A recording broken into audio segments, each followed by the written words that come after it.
My long, beautiful eyelashes. I finally come back to haunt me. Am I the pervert? Yeah. And maybe we all are a little bit perverted.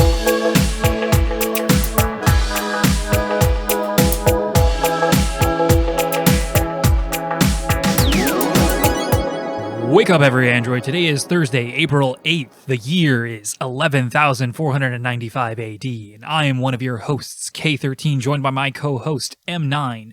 J22 has detonated his black box and is currently undergoing maintenance. That's right, this isn't a podcast. This is a Nier Automata Spoilercast. To the glory of mankind. To the glory of mankind. As you can see, we have our traditional android garb on. We're going to see how long we can...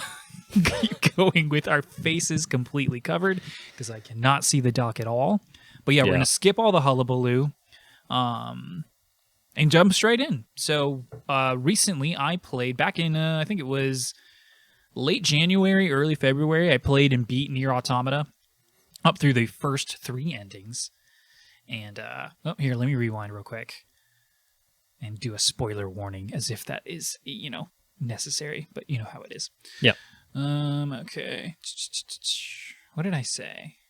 Glory of mankind. As you can see, this we've got our ceremonial. Okay, yeah. In case it needed to be spelled out, this is a spoiler cast, and so there will be spoilers, and we're going to get probably started with some spoilers. So if you haven't played this game, and I strongly recommend that you do. Concur. And I strongly recommend that you do with absolutely zero information going in, turn around, get back in your little spaceship, and sail back off to where you came from and go play this game, play it all the way through, and then you come back and listen to our thoughts and opinions. And this is not an analysis video. There's a lot of those out there. They're really, really good because there's a lot to unpack with this game. Yeah. This is not that.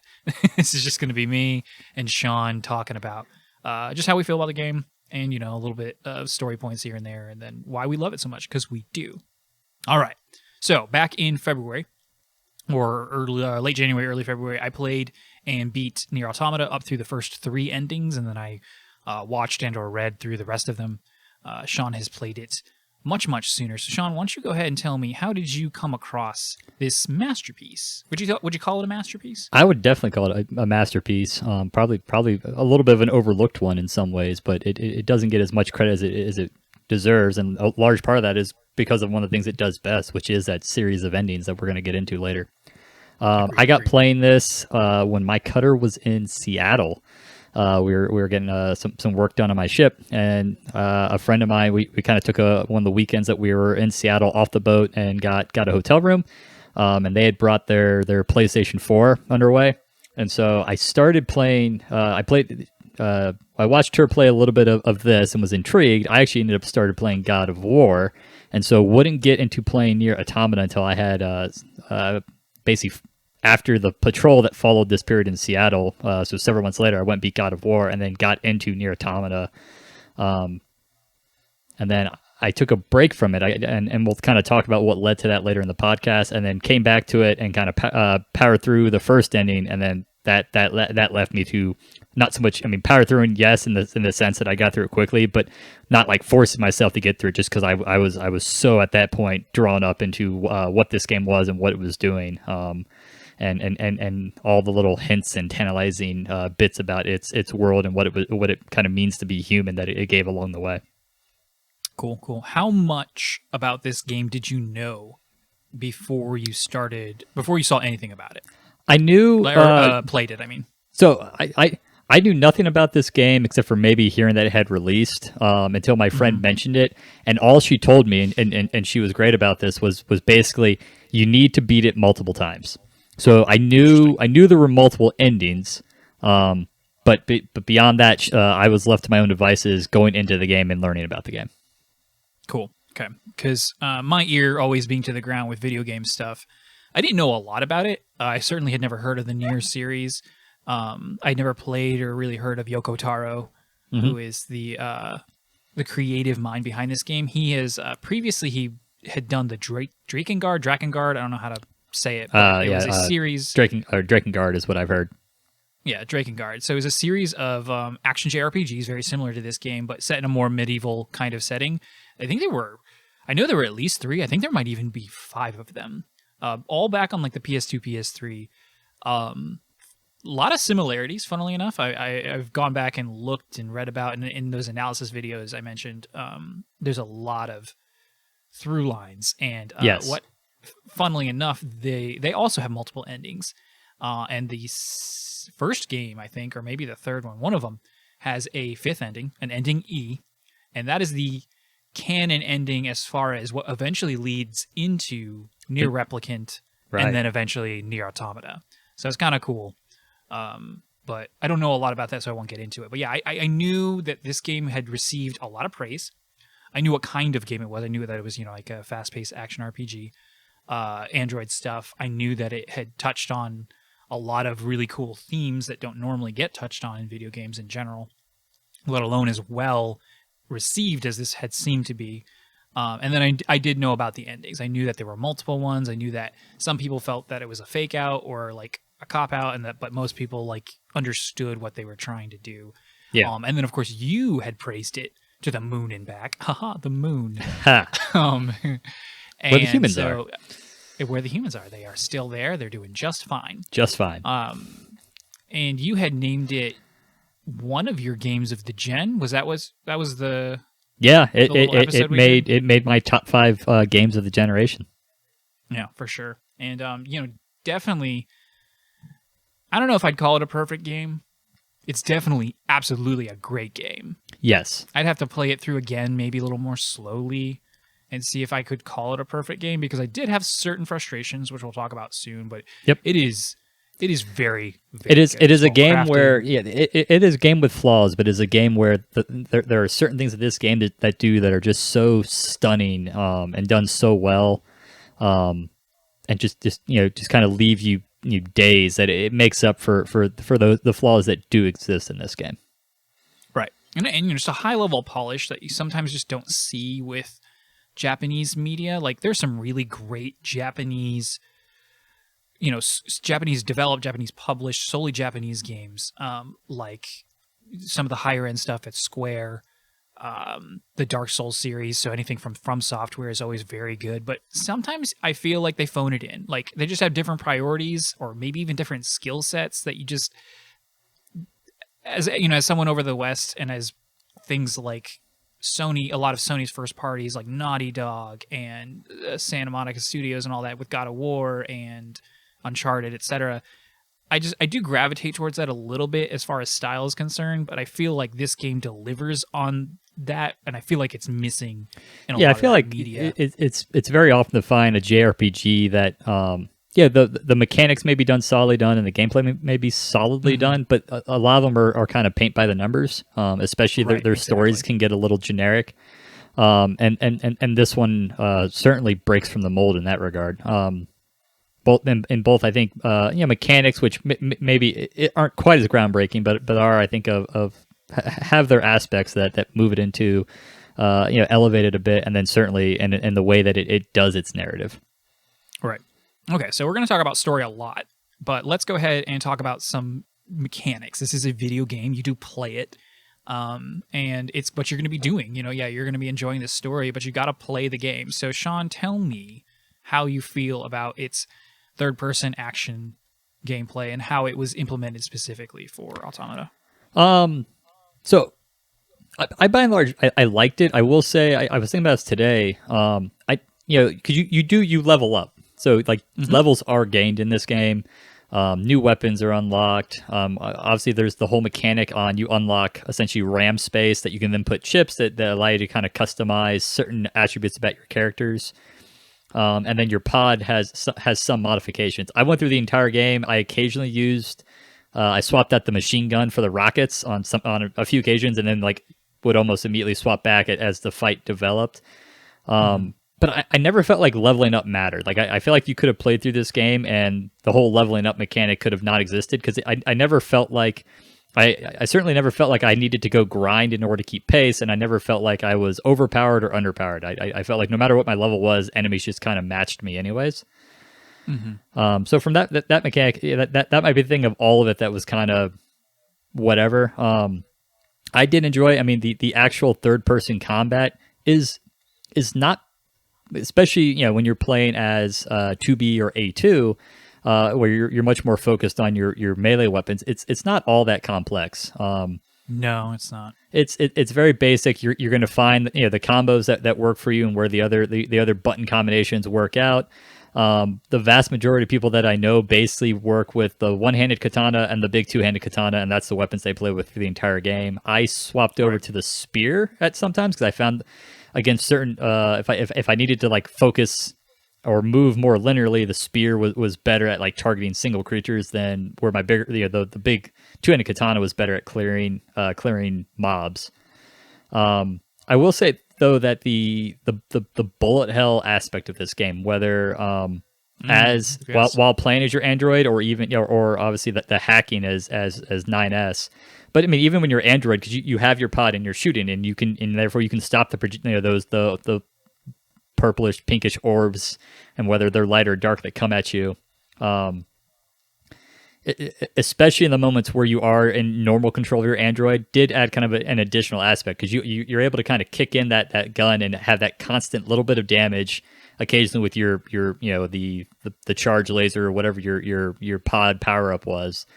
And I did kind of like the way that your gun was the closest thing you almost had to a shield. I mean, obviously you had to dodge and the counterattack, but it was kind of your pod was almost your shield in a lot of ways. True, very true. Yeah, I kind of pretty much echo all those sentiments. I enjoy third-person action combat is one of my favorite forms of combat. Yeah. You know, it's probably is, right next to turn-based in just a totally different way. But I do enjoy it. I do feel like at the beginning I was wowed by basically having to do two things at once. And that second thing is really easy. It's just hold R1, but it's like, I can shoot and it was attack. novel. Right, shooting and attacking at the same time. But that's kind of the summation of it. Exactly. And then like it wears off, not wears off, but like it never evolves. The combat does not evolve at all once you finish the tutorial section, which is this, this raid run on this factory thing. You slowly unlock a few abilities. They introduce it to you rather poorly, in my opinion.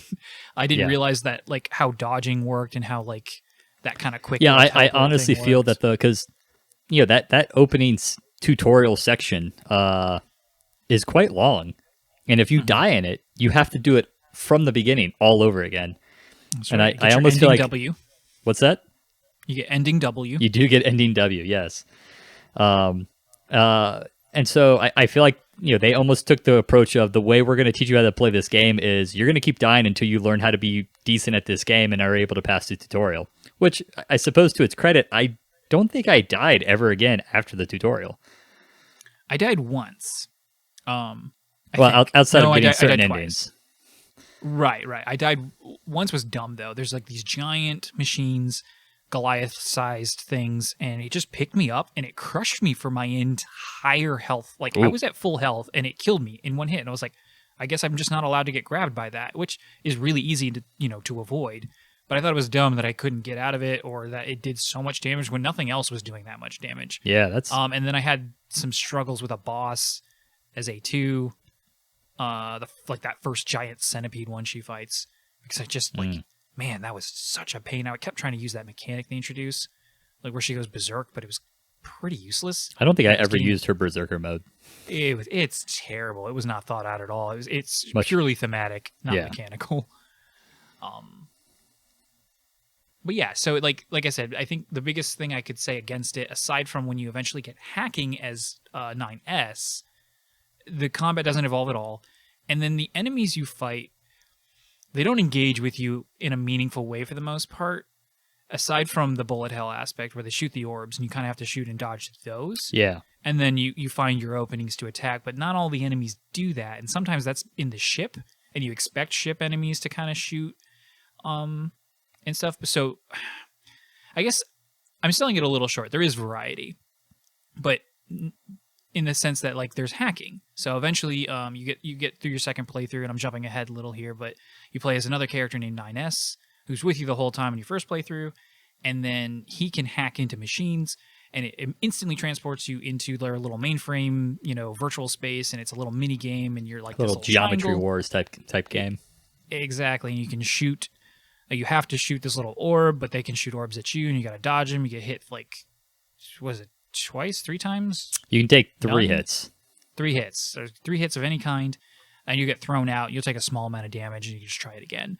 So there's that, and then there's aerial combat, very top-down shoot 'em up kind of thing, Ikaruga style, where you are in basically a jet plane, and sometimes you're just moving in, like a very 2-dimensional space as a plane, and sometimes you're in more of a mech suit. Yeah, you kind of have like a bit. Gundam mode that they kick in. That kind of adds a little bit of a different dimension to it, but never. Yeah, I mean, I enjoyed both of those, and it kind of in the same vein that even the third person combat would go kind of 2D at times.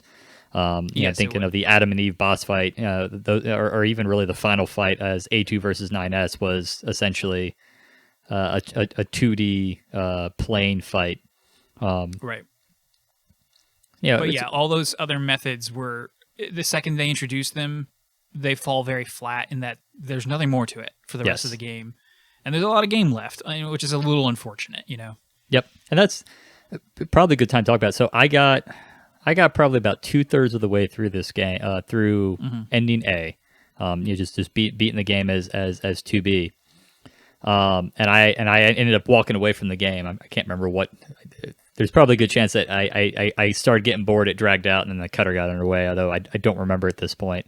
And part of that was driven by the fact that combat did got stale. And then also I was trying, and while the combat is serviceable and some of the boss fights are quite fun, I was trying to do all of the side quests, and that kind of leads in real quick to another kind of complaint in my game. Most of this game is side quests. There are a handful that are very enjoyable and have some cool little stories to them, but most of the side quests fall flat and are really not worth doing.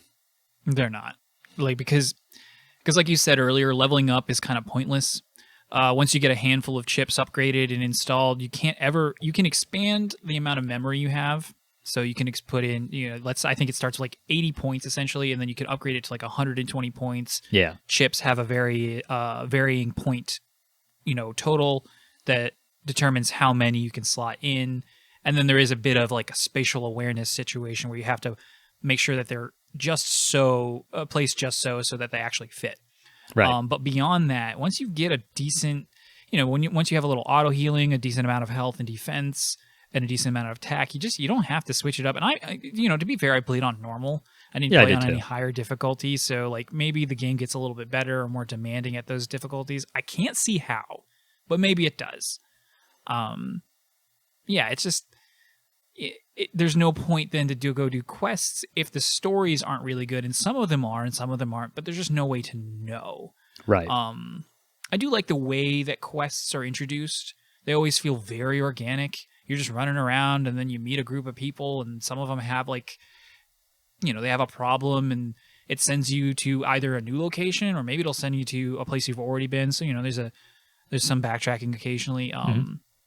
The open world was something I didn't expect. I don't know what I thought like the layout of levels and the world itself was going to be, but for some reason I didn't think like a continuous because it is. It's, you start at one point basically, aside from the base on the moon. Or not in the moon, but in the orbital station or whatever. The bunker. Right, the bunker. Where basically the androids, command is, and they sleep when they're not on missions and all that stuff. You're back on Earth, and you start in a location, a rundown city. There's a desert area, there's a forest area, there's like a coastal area, at the edge of the city. There's the amusement park. Yes, the amusement park, a great location. I love the amusement park. An underground place that you only have to really go to once, but you can return to if you want. But my point is, it's an open world. It's a small open world, but it is open. Yes. You can eventually get fast travel, which is great and really, really useful for completing those side quests. But it's a nice little open world, and I found it fun to traverse. Did you like traversal in this game? I did, with the exception of the bushes. Because you could sit there and you could hit the like I think it was R2 to kind of sprint faster when you're out of combat. Oh my goodness, I forgot about that. And then you'd be running, and then they would run into a bush, and they'd play this little stumble animation, and it would slow you down. You're like, come on, I'm just trying to run from place to place. Right. One of my most favorite desert locations of any game, and I almost always hate desert locations. Yeah, I really like the desert here. The city annoyed me at times because there are some side quests where you're trying to like get on top on top or even inside buildings, and like all the buildings Yes. are like burnt out husk, right? Right. And so like it wasn't always apparent what buildings you could get inside of and which ones you couldn't, which could be a little frustrating. But by and large, I mean, it was an enjoyable world to traverse. It wasn't all that. I never found myself like getting kind of confused or lost.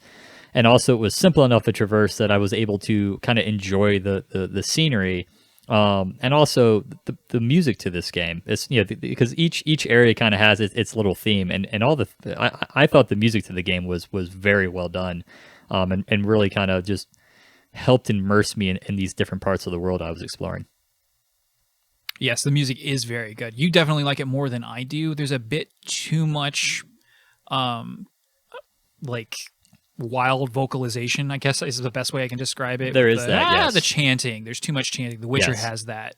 I'm watching The Last Kingdom on Netflix, and they also have that like chanty, female Scandinavian shouty voice thing that I'm like, and it comes out of nowhere every time, and I'm like, stop it, just give me music, don't give me that. But it's very good, and there are some really just excellent tracks, and they all fit. Even Yes. if I don't love them, that music certainly fits this game very well. This weird, cyberpunk's not the right way to call it, but far futuristic. Like I said, we're in the year 11,495 or something like that, which is such a far future you can't even really begin to imagine. Yeah. Character design is good. It's a little on the fan service side with so many female characters in their skimpy outfits, but I actually don't mind it. I feel like it works in ways that other games just don't. Like it's a sore point that I have a lot that I know I talk about. Like I just can't stand TNA just getting shoved in your face for no reason. Yeah. And, Japanese media is. I think where this game at least isn't as bad as some others is, while yeah, it's a lot of females and they are in skimpy outfits, it doesn't tend to like linger on. Right. There's no male gaze as, Yeah. as it's termed. or So coined. yeah, they're dressed that way, but it's not like you're getting cutscenes that are lingering on butts or other inappropriate angles. I mean, yes, they are dressed that way, but then they're just kind of shot as is. So it's not as gratuitous, I think, as it could be. Right. And I think it's supposed to play into certain themes about humanity, sexual identity, gender identity, all that kind of stuff. Yeah. And that definitely comes up very verbatim, or rather, not so subtle, very, very obviously later on. But yeah, great voice acting. That's the last thing I think I'll say on Yes. just the general design. Is another thing that I just feel like falls so short with Japanese video games and media sometimes, is that the voice acting is just terrible. The direction is awful. It's like we're still in 1980 something and we're getting bad dubs of Dragon Ball Z, or even like whatever came before that, because Or like the 90s with the little live action cutscenes in video games, and I'm back playing like Red Alert. Right, Mist and stuff like that. But this is all very good. Captures the stiltedness of certain androids, because they definitely have emotion. Emotion is technically forbidden, but they have it. And, Right. It's clearly allowed. Which is an underlying theme to this whole thing is essentially the fact that they're fighting over the fact that trying to get the humans back to the planet, and then you find out obviously that the humans are gone, but they, and also the machines that they're fighting against, and the whole fact that one's called androids and one's called machines, and they think they're totally different is obviously a not too subtle nod to what's going on here. But they're all kind of developing emotions and things that are characteristically human. Right, because that's how they were designed. They were designed to, be humans, but not. They serve humans in a human way, but they're Right. androids, and so it's all very complicated and, again, very unreal. It's not possible to have that kind of creature or being or technology in our time. So Right. it's hard to really fathom, because you look at them, it's like, and even like in some of the extra material, because this game has so much. There's like a book. There's a stage play. There's random tidbits from Yoko Taro. Like the stage play is like an A2 prequel or something like that. Yeah, it's the prequel that explains A2's origin story, basically leading into this game. And there's just so much like that you could spend, and people have since this game came out, the entire time just basically being Nier content creators as they discover more and analyze this and play through again. And, it's like, again, we're not trying to do that here. And you can only scratch the surface of it in a podcast style, but there's a lot. There's just a lot going on that you'll never even understand just playing this game to its fullest extent. Right. Even getting all the endings and doing all the things this game has to offer, there's a lot to unravel here. Right. Okay, so let's dive in to that meaty story. Yeah. I am going to do a quick setting and recap if I can. Okay. So, you are a Yorha android. You are part of the Yorha unit, which is an elite android unit. There are other androids. They're more normal, human-looking folk. Yeah, which is they are is an aspect that I didn't feel was like it. You're told that, but it that always kind of just never quite worked for me for whatever reason. I think that because all right, so you and I never played the original Nier, and we haven't had a chance to play Nier Replicant yet. Correct. It's coming out later this month. I think if you had played that, you would have realized it was very androids are around in that game, and that game takes place thousands and thousands of years before this one. Yeah. And so the idea of androids being around and humans or humankind being either nearly extinct or basically just a petri dish, the leftover genetic remains, and code, etc., would have been like, oh yeah, of course. But for us coming into this game, and this game maybe assuming that we played that or at least read up, I think that was part of the confusion because I had the same thing. I was like, wait, are these not humans? And you were like, no, the humans are on the moon. I was like, oh, okay. Me playing through for the first time. So anyway, you're playing as a Yorha Unit 2B. You are flying into this refinery. It's like an old refinery, old factory. You've got machine activity. Machines are the bad guys. The aliens came and they invaded poor old Earth, and there was a war with humanity. Humanity created androids, and the alien life force had machines, and that was their proxy war, and it's been going on for a very, very long time. Yep. And you as android's job is to hopefully one day win over the machines, defeat the aliens, and so that the humans on the moon can come back to Earth. That's right. And so you get to this refinery, and you go through your tutorial battle. There's some really great set-piece bosses in this, and it sets the tone for the rest of the game. So, we were harping on the combat a little bit, but so there are some really amazing boss fights. And sometimes it's like Goliath-sized, just unreal machine life forms that you're fighting. Yeah, I mean, the scale of enemies that you're fighting is just, intimidating, I guess. Exactly. Isn't quite the word I want, but it certainly is a word that is appropriate. Right. But you still feel capable, the characters, the way they speak and the way they act, and of course your capabilities against these machine life forms make it feel like, this is not insurmountable, and there's got to be a way to beat it, even if it's not immediately apparent. Anyway, you take down this enormous machine life form. You meet up with another fellow android by the name of 9S, and he is a scanner unit. You're a combat unit as 2B. You got the swords, and he gathers intel and parses data for the most part. Yep. He saves your life though. In the midst of battle, he crashes his ship into the enemy, and then it gives you an opportunity to rip its arm off, which is like a buzzsaw, I think, at that point. It is, and then you get to wield the buzzsaw. Right, and it's so cool. But then out of the ocean, because you're in an ocean, the refinery, of course, is in the ocean. Like this huge boss, you're like, whoa, that was 6 or 7 more of them. Yeah, it's like a whole nother group of them come out of the water, and you're like, what? And they're all just going kill, kill, kill, and you're like, okay. And then crafty little 9S, he's been severely damaged. You're not doing too well as 2B either, but he's been severely damaged. And he comes up with a clever way to destroy them. He says, we got to detonate our black boxes, whatever those are. You don't even really know at the time, but turns out they're basically the heart and core and the memory and soul of the android. Basically, it allows them to persist beyond death in a way that other androids don't have. That's what makes the Yorha unit special. But basically, they can upload their entire personhood to the bunker from these black boxes. Re-downloaded back into another unit. Exactly. Otherwise, they basically get reset. If that black box is destroyed in some way before a backup is made, you either have to go to the oldest backup and you don't have any memory of what happened since then, or they just make a new Yorha unit basically.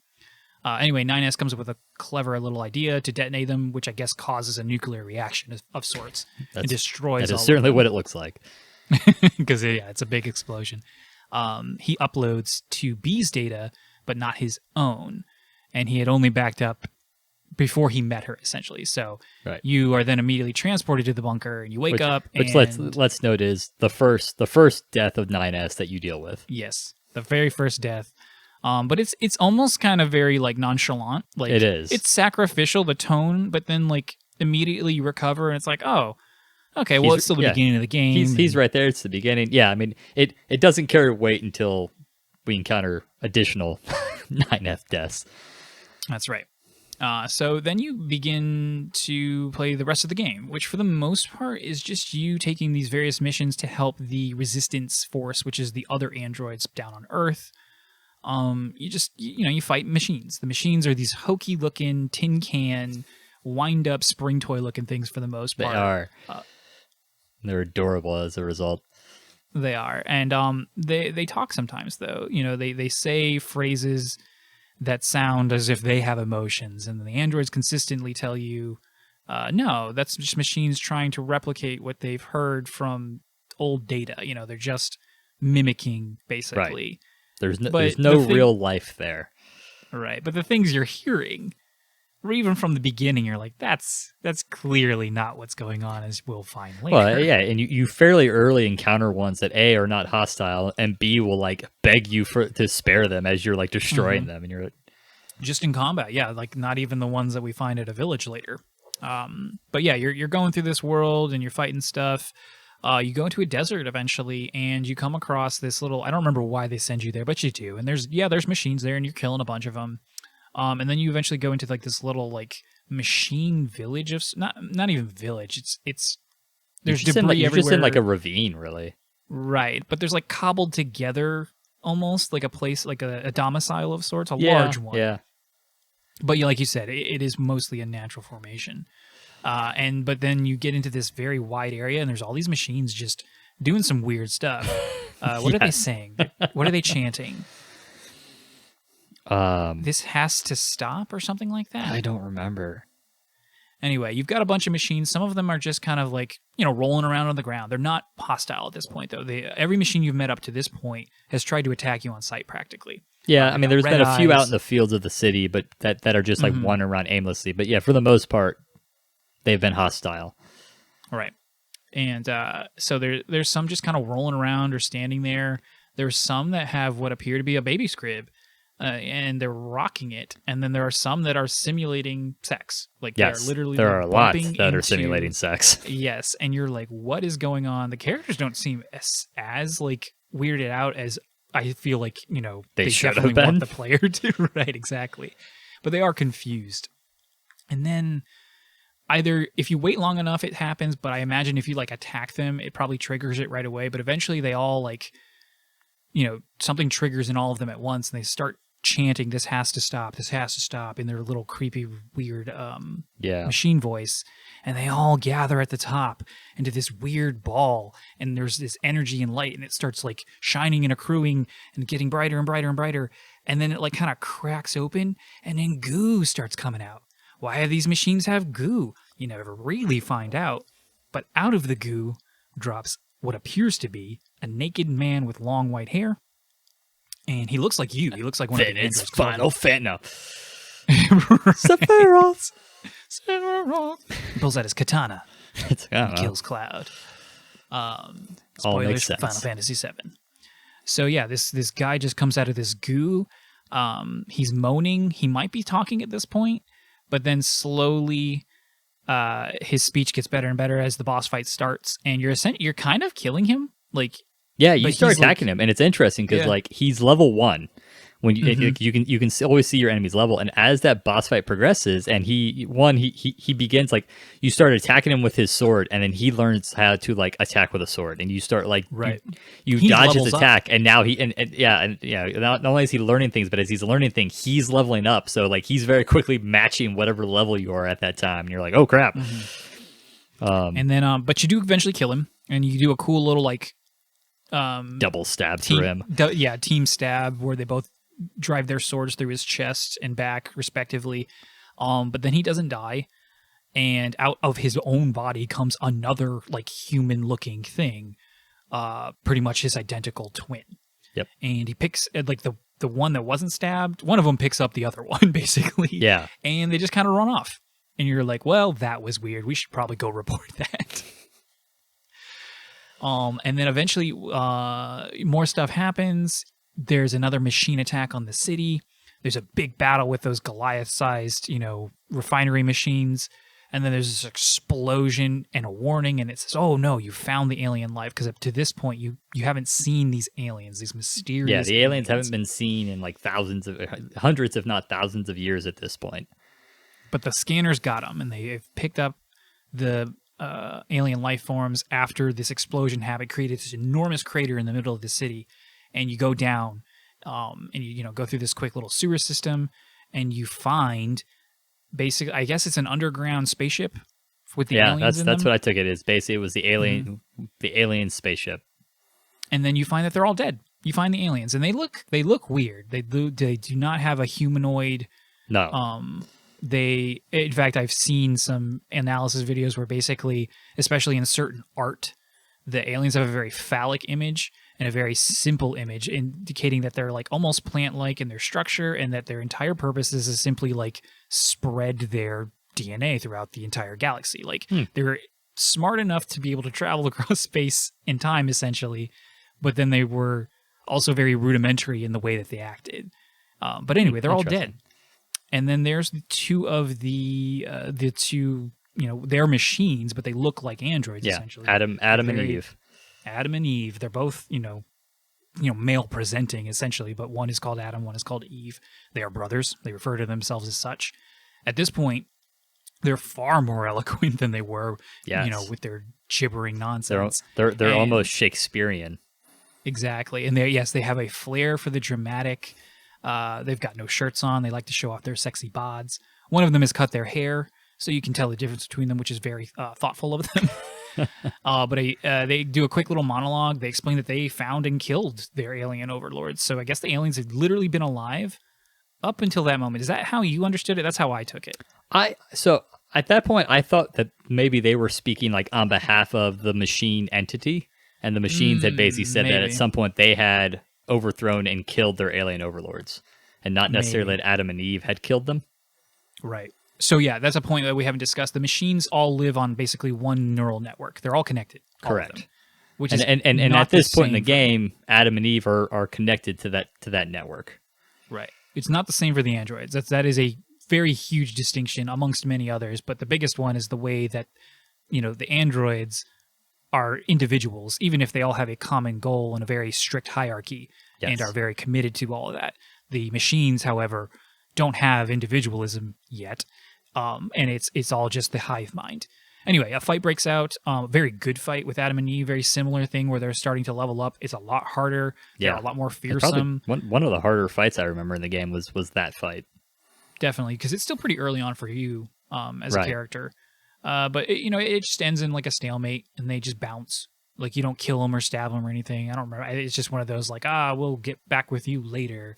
They basically want to see what humanity's all about. They hated the aliens. For some reason, they hated their masters and they don't like them, but humanity with its strange, unique flair, as is often represented in media where there are different species, like there's just something about the humans. We're very self-centric in the way that we create stuff about ourselves. Yeah, pretty much. We're always the most unique.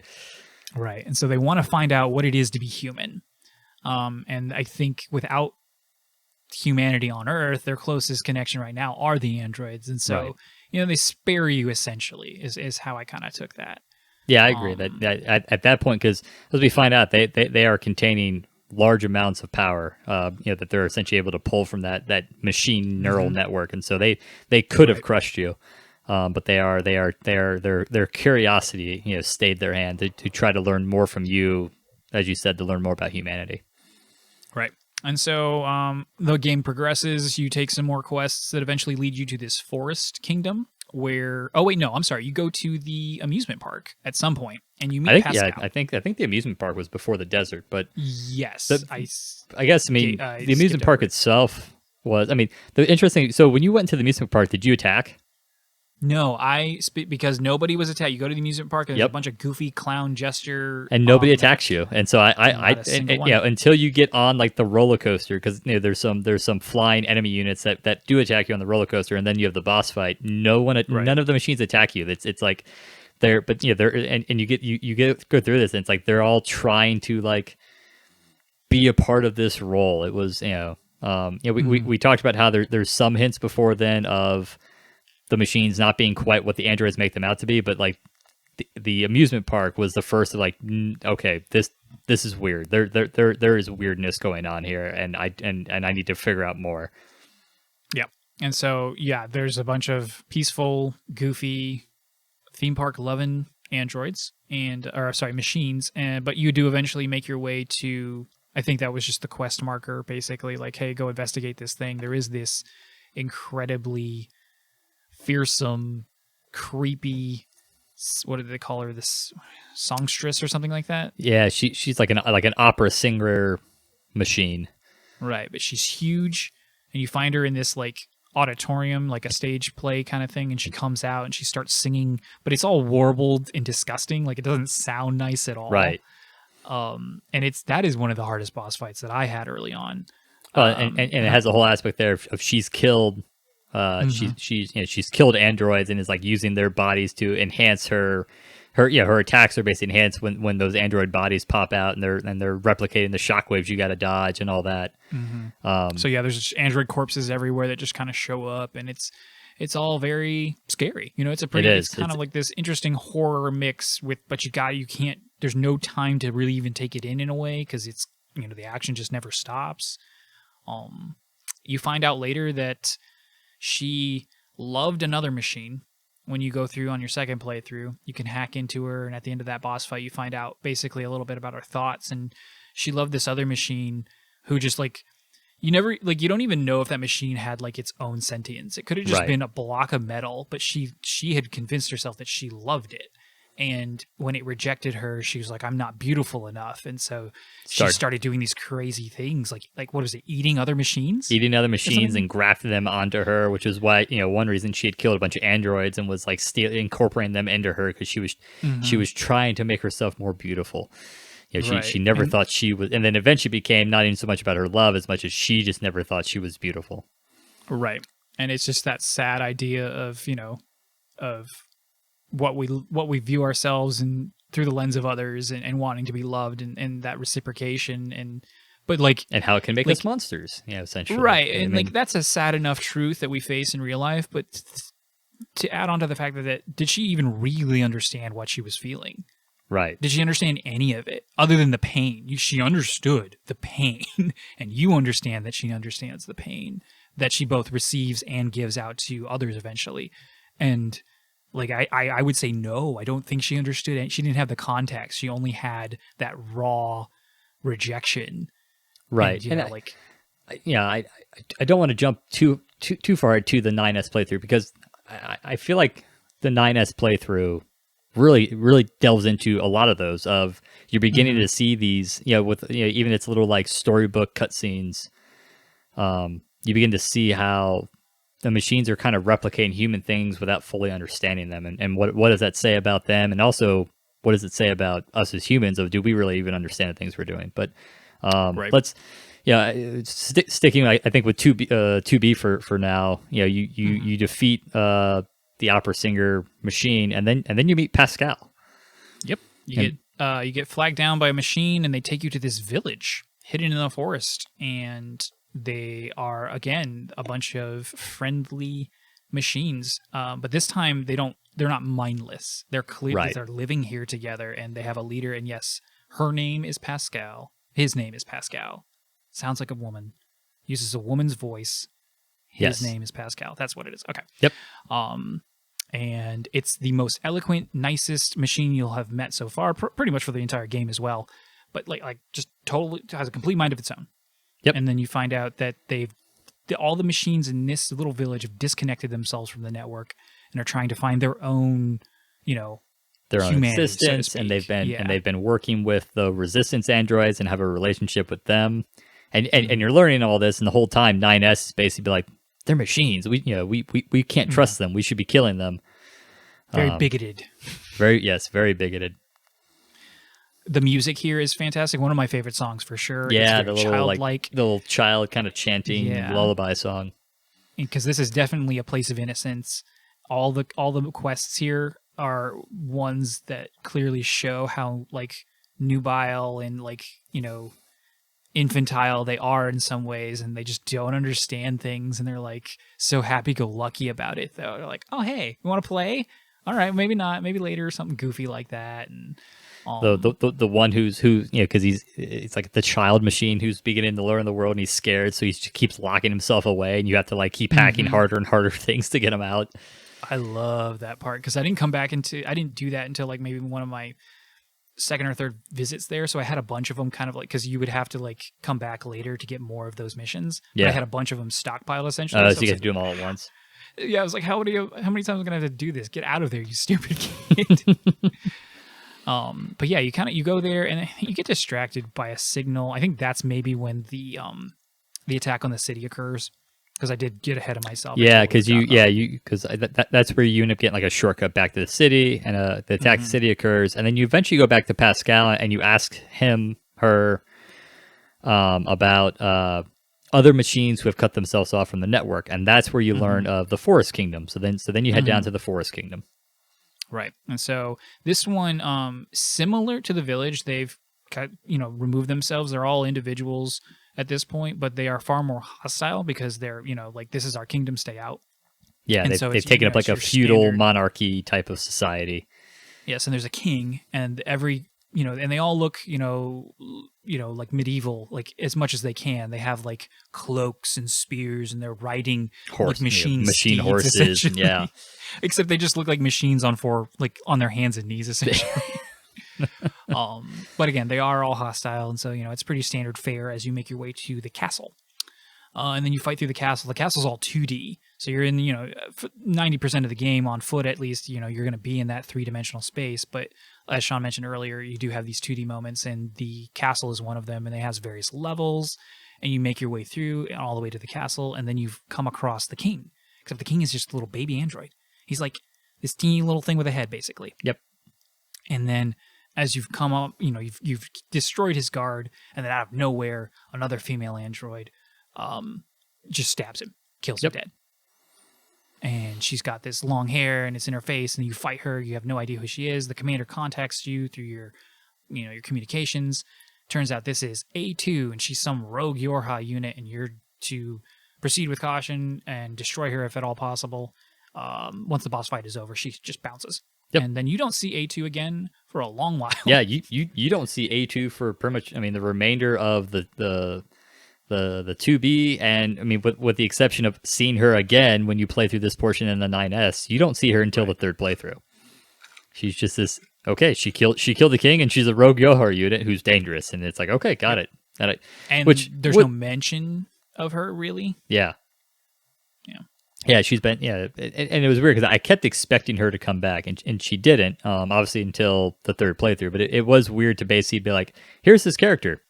And then, I guess in the developer's defense, that's all you need. You just need to know she existed, and the details you gave there, you didn't really need anything more for her, but it always did strike me weird that like, she's super wanted, and try to destroy her, and then she's gone. You're like, oh, right. Okay. And so then you make your way to the coast, I believe, is the next major set piece. And there is an enormous, like the biggest one you'll fight in the entire game. He's essentially the size of like, I don't know, a couple aircraft carriers. Yeah, because he comes up right through that aircraft carrier. That's right. Yes, and it's this giant machine. I remember my Navy side went eep when he did that. I was like, oh, all right. But you do a lot of jet plane flying and stuff. 9S comes up with this clever idea. There's this like enormous like missile ballistic cannon kind of thing, and you end up taking control of that and shooting it right into his big old mouth, and it's a really fun fight, but also kind of boring. There's these sections where you just have to shoot these yellow dots on him, and it's not as fun as the other ones where you fight those the refinery machines where they've got the buzzsaw arms and stuff at the beginning, but it's still fun. Like the setting is and the atmosphere is cool, epic. Yeah, even if the minute to minute gameplay isn't as fun as it could have been. And like I said, killing him by shooting that gigantic missile is super cool. Yeah.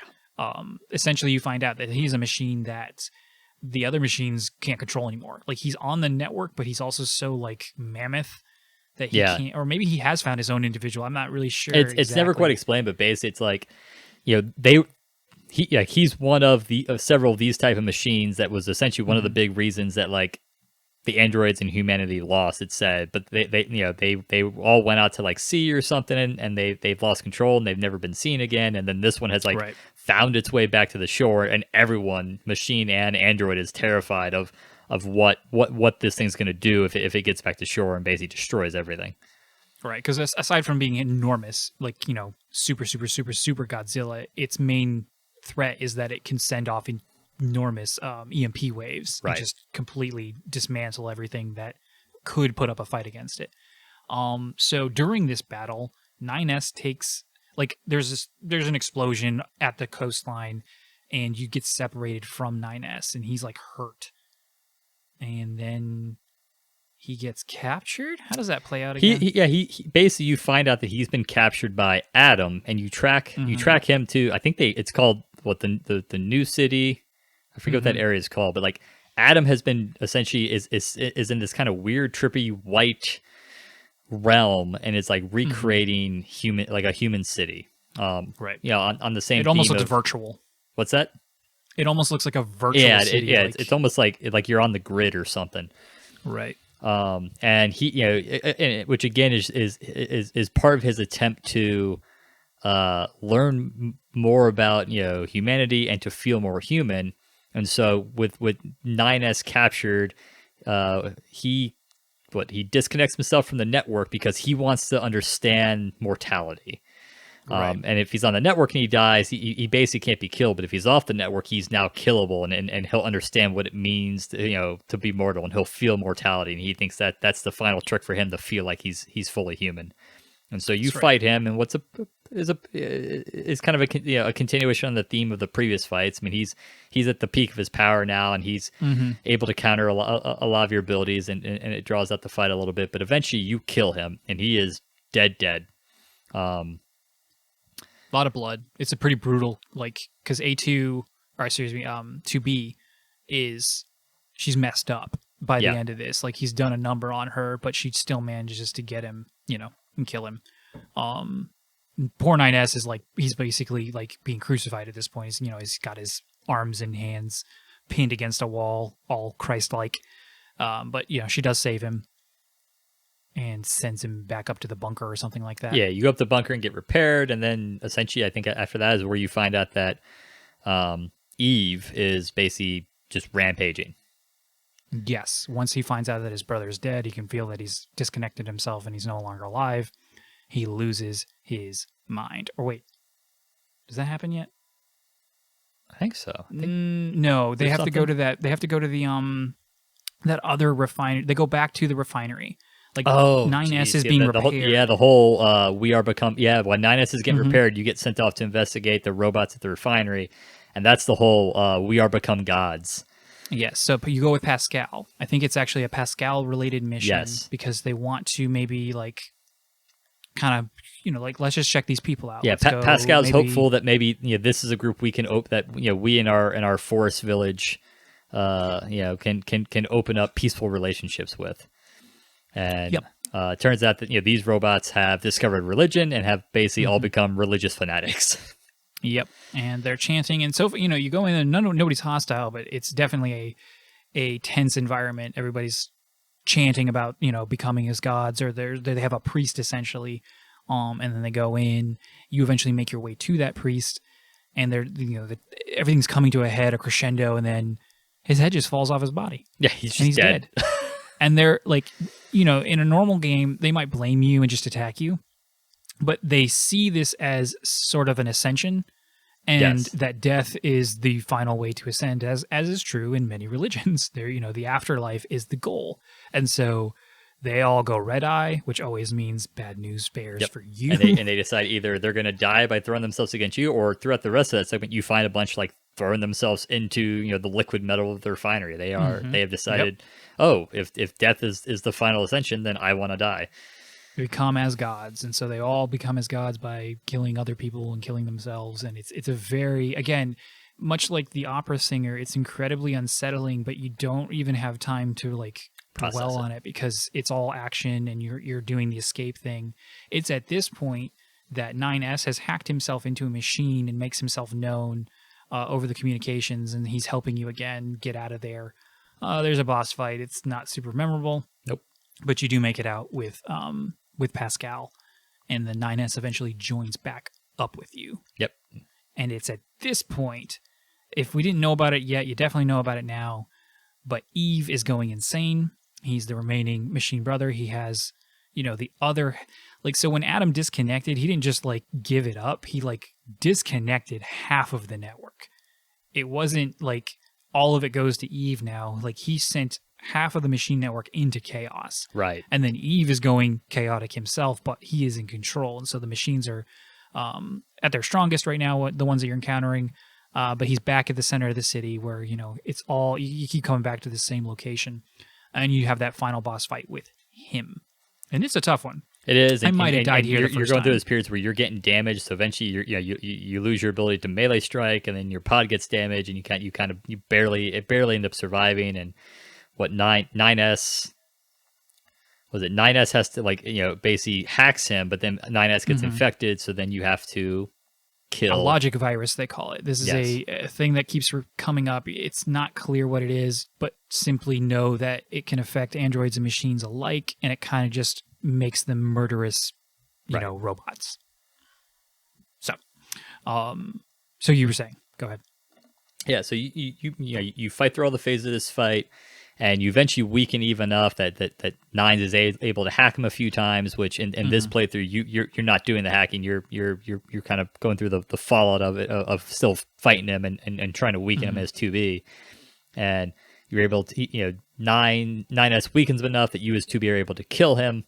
But now Nines is infected with that logic virus, and so once again, 9S is killed by this time by 2B essentially strangling him in order to kill him to prevent the spread of the logic virus.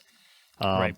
And so there's kind of this sad note right up until you find that Nines has taken control of basically like all of the surrounding. I think it's almost implied that he's taking control of all the machines that Eve was in control of.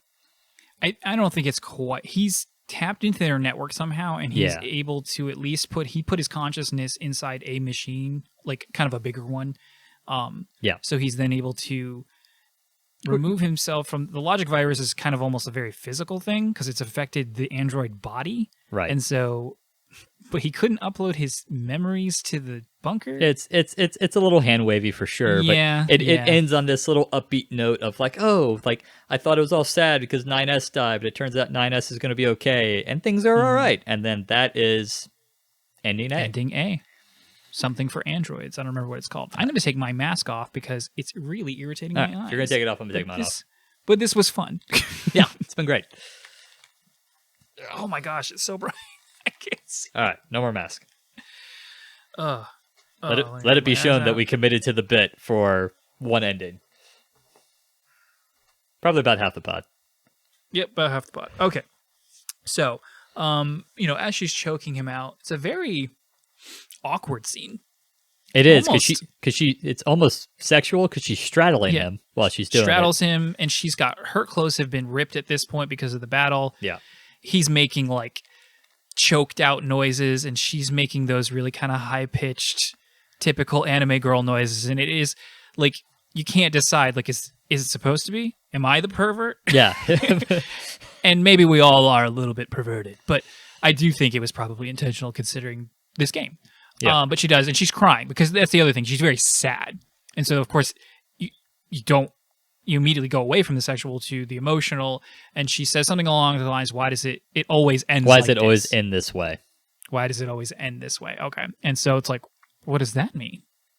What does that mean? And you do, if you're paying attention, see for the smallest bit, just out of camera, but just enough to see a person. You see a body of some kind with a reddish color on them. And blink and you'll miss it kind of thing. And I didn't. I did see it, but I thought, I was like, I don't know what that means because they didn't address it. And then the game rolls credits.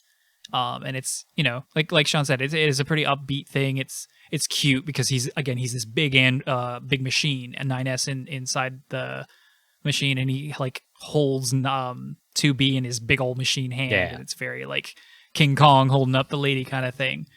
And then again, like I said, the game ends, credits roll. You've probably only played for anywhere between 4 and, well, how long was my first playthrough? 12 hours? I did, like I said, I burnt out doing 12. a lot of. Yeah, I probably was around 15 because I had been trying to do a lot of side quests, and then when I came back, realized I'm not doing the side quests, and I powered through the rest of the game.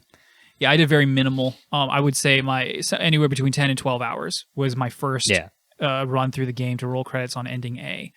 You get the ending, get to the end of the credits, which are, if I'm not mistaken, are a shortened version of the credits. And the game then tells you, the Square Enix, the producers, blah, blah, blah. They're like, hey, thanks for playing. There's more. Yep. Sort of. Keep playing again in New Game Plus. And so you get your save file. If you died at the beginning like I did, or did any of the other goofy things, almost all the fun endings, because there's just tons of them, end in death of your kind. Yes. And so you get the goofy letter. I had W. I had T as well. You can take, your operating system chip, in addition to like the combat chips. If you pull it out, you'll just die. I got that one. I got one for after you defeat Adam. If you just walk away and don't check on 9S, you get one. And I got one for eating the mackerel. The mackerel, which the oils just don't agree with your system. Yeah, it like coagulates your android blood and you die. Yep.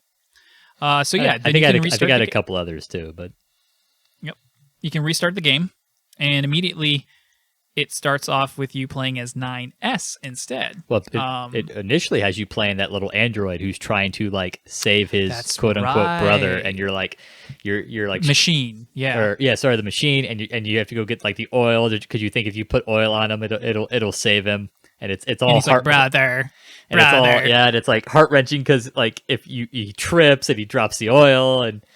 Mm-hmm. And it's very reminiscent of you have to wonder how much of this little scene right here has anything to do with Adam and Eve. You just got through a brother, and going back to it real quick, Eve's, the guy who plays Eve, phenomenal. Yes. Like, his anger is amazing. It's so raw and so believable. Usually screaming in video games is so cringy, so corny. Nah, not for a second. So good.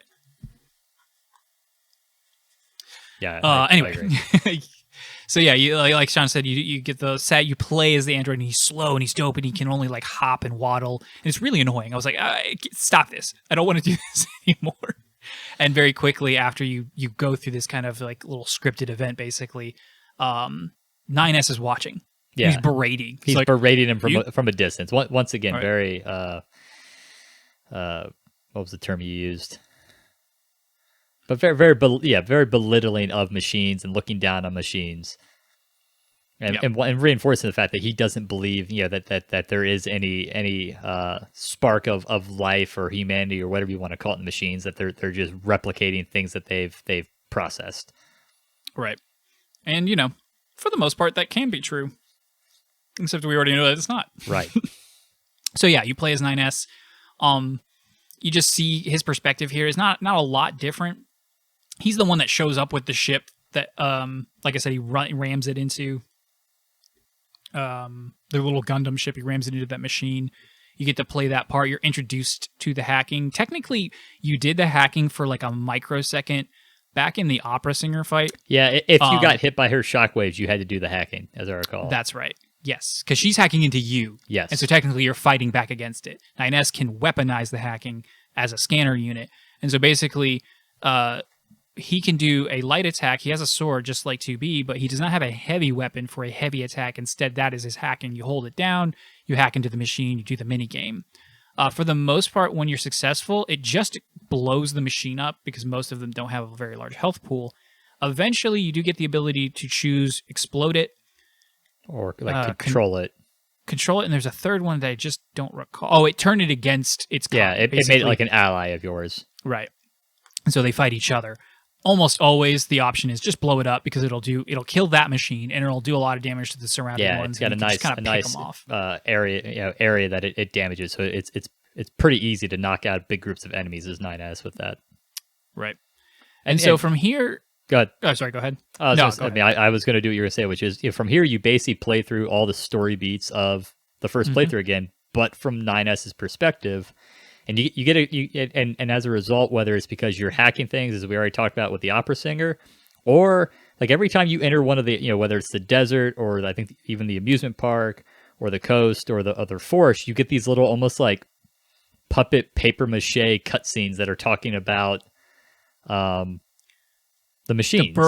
The birth of the emotional intelligence of the machines. Yeah, and it's basically in a very cryptic way. Yeah, that this is how that machines have indeed started. And they're very, yes, as we've seen, very rudimentary, but they are developing like an identity. And yeah, the one that I think I loved the most was the Forest Kingdom, and it talks about how the Forest Kingdom came to be, and there was this great king, and then he died, and they like made I think a baby from his parts. Basically they took him and they put him inside that baby you saw get killed. And then like he never grew for up. Hundreds of years. He's stuck in there. Like he can't communicate though because he's a baby and he's a machine though. So he never grew up. He never got bigger. So like they've just been stuck with this baby king for hundreds of years, and so he's probably going insane. Probably. And then so when A2 comes in and kills him, you now see that. It's not technically a mercy because she just has a hatred for machines, which you'll find it later. She just hates them like most people do if they're androids, but more so her. But it's added to that like, oh, this actually might have been a good thing because they as a kingdom weren't able to go anywhere, and the king was probably going crazy because he was stuck in this child body. But it's that dichotomy of like they're becoming human, but they're also machines, and they're not quite there yet. And they're trying to be humans without the fact that they don't grow like humans and stuff like that. Right. And so everything is aside from these little like interstitial vignette things, everything is almost identical. It is until you get to the part where 9S is actually separated. Yeah, after fighting the really big rogue machine and that rocket attack, when he gets separated, we finally get a little bit kind of a bigger chunk of new story. And so before we go further, how did you feel about having to play through this same game you just played through again? Because I blitzed through it. I did it maybe half the time, knowing because at this point I knew there was more. I knew there was a third ending I was going to have to get to eventually. So I had that to bolster me. Did you like? So when I first stopped playing the game, it had been, I think, right after like the "We Are Become Gods" bit, because I was like, I'm gonna go do some quests, and the quests were just blah, and then when I got underway, and I just didn't come back. So, really, when I came back and beat the game, all I had left was the coastal bit, the new city. I take it back, not the VR, the Forest Kingdom is when I quit, and then so the coastal, the new city, the We Are Become Gods, and the end. And so about that really amounts to about half of the first playthrough I hadn't done in 6 months. And so going back and playing through his 9S was actually a nice refresher for me, but I agree too. I blitzed through it. And I got through it very, very quickly because my friend, now that I picked it back up, was consistently reminding me, you need to get to the third playthrough. The third playthrough is going to blow your mind. Right. And so for the 90% of it is identical. There are a few things different that the hacking reveals. There are certain side quests that just aren't available until you get to this point. Yep. If you didn't complete a side quest from the first one and it wasn't first, you don't have to be 2B. You can just do it then instead. If I think you can redo certain ones, that's what just fueled me to just ignore them. Like, no, I'm not redoing side content. That's madness. And so I just, like I said, blitzed through it. So eventually you get to the part where Adam has captured 9S, and there is a conversation that occurs and it's all done through text, and it's basically Adam monologuing to 9S about, again, like you androids just think you know everything, but we're like, I really don't remember the content of it too much, aside from it being very eye-opening, I think, to 9S. Yeah, it's kind of, I think it's supposed to be almost a turning point for 9S's character, where he's beginning to realize that there's more to the machines, and also that Yorha might be lying to you. Yes, I do believe. Yes, I think that is an important point that Adam kind of introduces. Also, in addition to those little vignettes, and this is just, I guess, an artistic decision, but you start after certain sections, you see Adam and Eve in the new city, and you see some conversations they have, and basically you learn that they're very close. Like I said, they're brothers, and they're also on the network, so it's all like what is closeness when you are the same person almost. And yet Adam has a very distinctive personality of one who's refined. He reads a lot. Eve, being the younger brother, even by literally 30 seconds, he's very, juvenile. He acts a lot like a 4-year-old. He doesn't understand why he has to wear pants. And Adam has to explain to him that he has to wear pants because that's what humans do, because they covered their genitals. And so, he was very matter of fact about it. Yes. But all these conversations end with Eve's like, okay, we'll read, but then can we go play? And then Adam's always like, yes, then we can go play, like as an older brother might to a younger brother. Again, adding to the emotional weight of Eve, who loses that brother later on. And there's only 2 or 3 of those. I think you get 2 of them together, and then you get the one after Adam's died. Yeah, after you've killed Adam, and he's at that big dining table, just inconsolable, and not understanding how why his brother did what he did, and because he's mad at him, but he's also just grieving his loss. So he's very much mad at the people who killed him. But he's he doesn't understand it, but he's not so young and naive to not see that Adam shows this fate as much as it was thrust upon him. So again, just very. Not your. It's a way that humanizes the bad guys, but not in a way that's like, oh, well, maybe we're the bad guys. I'm like, no, but we can be 2 things, Right. Like the bad guys can have emotions and still be the bad guys, right. And so let's see, the rest of the game plays out pretty much the same. After they were. No, that's not true. There is the section at the refinery that become as gods. You have to go through as a machine, because at this point he's at the bunker, and so he's basically remoting into the machines from space. Yeah, you get to see him remoting in and kind of figuring out the weakness of the enemies and accessing stuff. But it's, I don't recall there being any particularly new revelations during that part. Yeah, not really, not story-wise. You just see what 9S was doing while he instructed 2B over the communications. You get to the end, the same ending plays out. She chokes him. And so at this point, I'm a little confused about when she says it always ends like this. And I'm like, well, but this is literally the same thing. So she can't possibly talk. At this point, I'm like, are we talking time travel? Are we talking multiple universes? No, we're not. That is not what's happening. This was just a kind of unfortunate coincidence. Yeah. In reflection of what I'm saying. The most important piece, however, is that during the choke scene, as she's, the final breaths are being, stifled and he's dying, at least that body of his, the camera is a wider shot.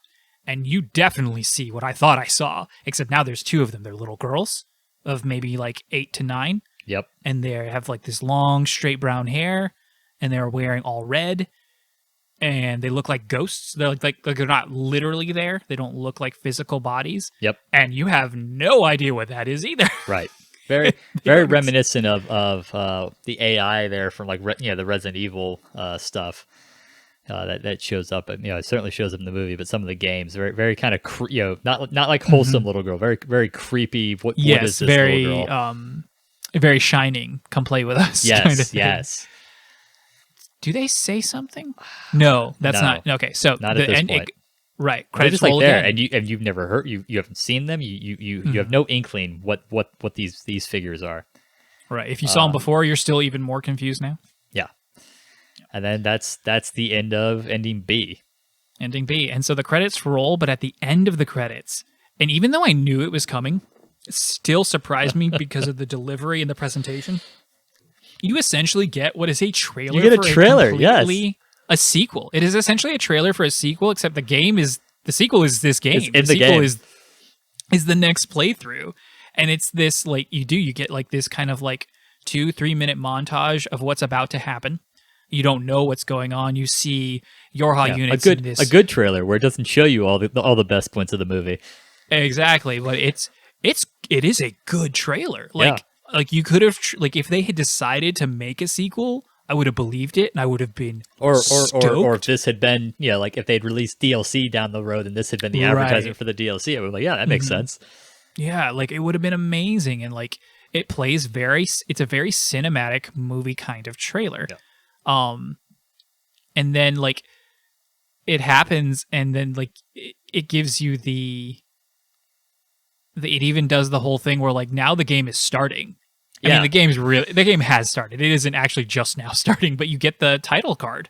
You get Nier Automata. Yeah, you finally get it. Well, let's before we get too far into the third playthrough, let's I think it's worth pausing and like where are we with these characters at this point, right?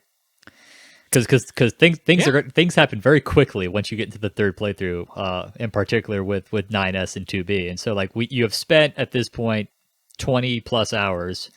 Before we have totally glossed over it. 9S has learned that humanity is dead. Humanity does not exist on the moon.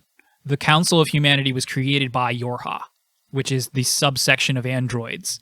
So the androids created themselves at the behest of a humanity that doesn't exist. He like hacks into the servers while he's on the bunker, and that's right. That is the one. That's the big thing you learned when he and the We Are Become Gods, the refinery scene, is he in order to like get there, he has to go through the bunker security protocols, and he finds out that the transmissions from the moon have actually been originating in the bunker, and humans are dead. And like all the stuff with that, earlier in the game, in the first playthrough and the second, you see like there's transport pods being sent to space to the moon, filled with nothing. You don't realize that till later. You see the logs, and it's like it's empty. There's some water. There's nothing. Yeah. Humanity's gone. The aliens are gone. Machines are fighting androids for no reason. Yep. Androids are fighting machines for no reason. They think humanity is alive. That is their purpose, and that is their entire existence. Yep. They were created for it, and it is ingrained in their, for lack of a better term, their DNA, their code, is to save, protect, prosper humanity, however that looks like. And humanity does not exist. And only the commander knows that, and now 9S. Yep. And so the game kind of ends, or a series, ending B ends with him not sure what to do with this knowledge. He doesn't know what he's going to tell 2B yet. And so yeah, okay, back to your question. Yeah, how do we feel about these characters? So, I have become very much in love with all of them. Yes, you're very like you have spent 20 hours of essentially what the game, it is not the pregame, but the presentation of the game has basically in the pregame has made you invested in these characters, and so we are all about 2B, and 9S, and so with that and the feelings we have about them and the familiarity we have and the relationship you as a player have built with the characters you're controlling, and then we walk into playthrough 3, which basically starts off with, hey, because of the defeat of Adam and Eve, the machines are in chaos and retreat, and so we have decided this is going to be our all-out strike on the machines, and we're going and this is it. For the glory of mankind, we are going to reclaim Earth.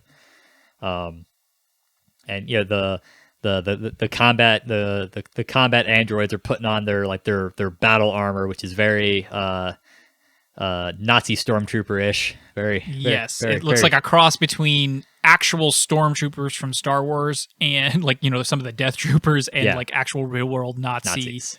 Yeah, the helmet's very Nazi shaped type of World War II Nazi helmet, and right. But they're cool because it looks awesome. Like, up until this moment, they're on your side, and you have to wonder what is this telling? Like what are they trying to say?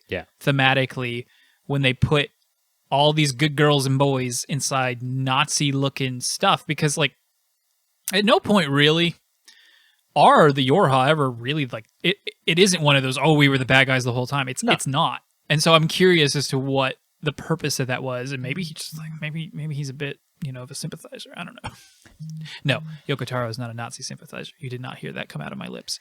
But maybe he thinks they look cool because they did. They had these just cool power battle suits on for someone who doesn't need it. Like they didn't need power battle suits. Freaking, I mean, they've been, you as 2B have been destroying armies of machines in your fancy frilly dress. And you get an army of you guys. Firefly? Buy my beautiful bonnet. I will end you, and you do. Yeah. And so you head to Earth. Like Sean said, there's chaos. It's a battlefield. More so than it ever has been. There's like coordinated strikes and defense positions, etc. And you're running all over the place. And then tragedy strikes.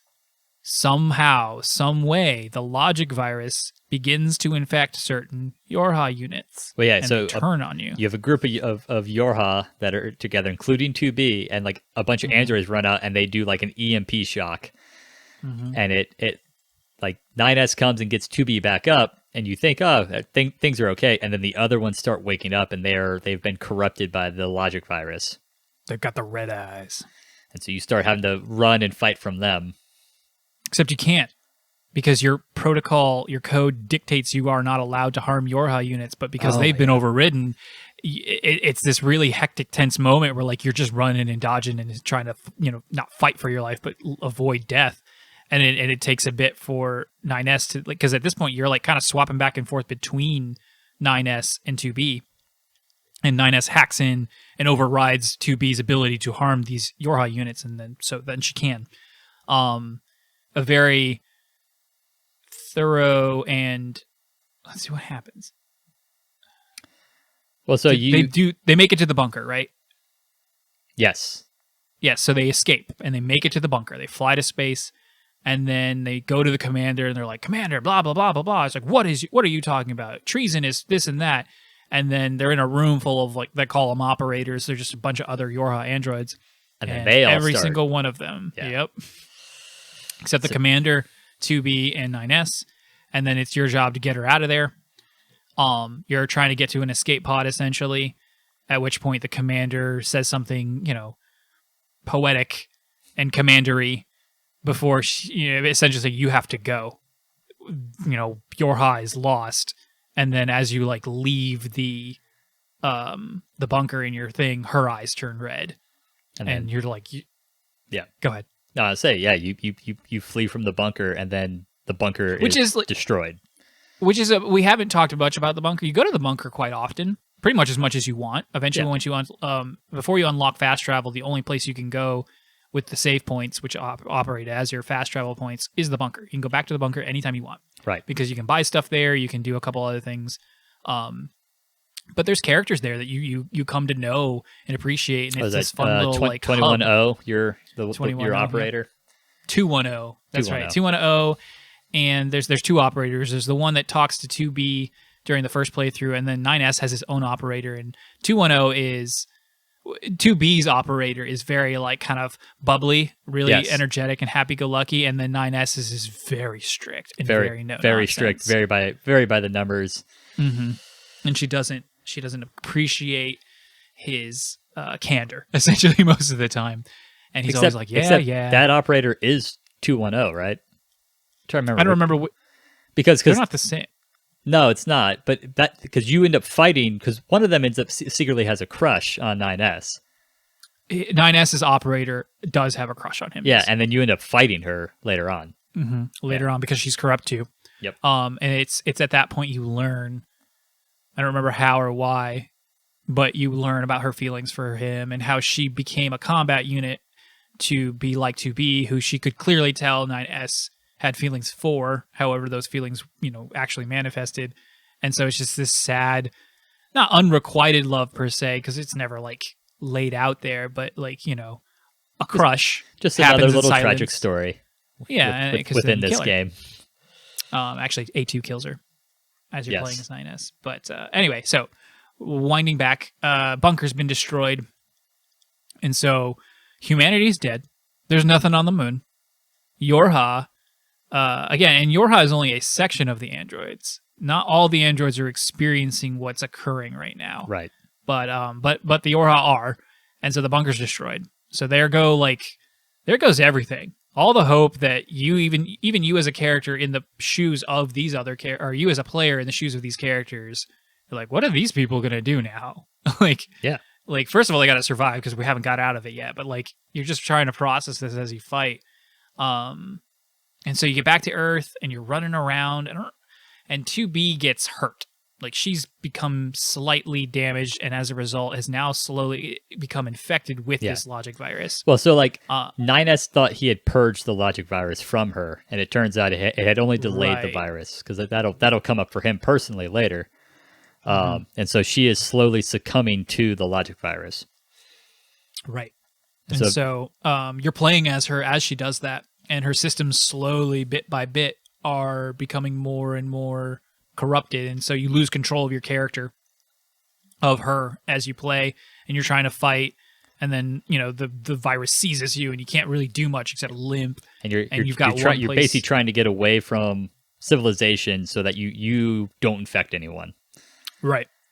And you make your way to the bridge that leads to the Forest Kingdom, right? Right. Mm-hmm. Exactly. And you make your way across, and you can die. That's another ending. Like, if you just stall long enough, it's a pretty, they give you a lot of time, but eventually if you just let it corrupt you, that's another ending right there.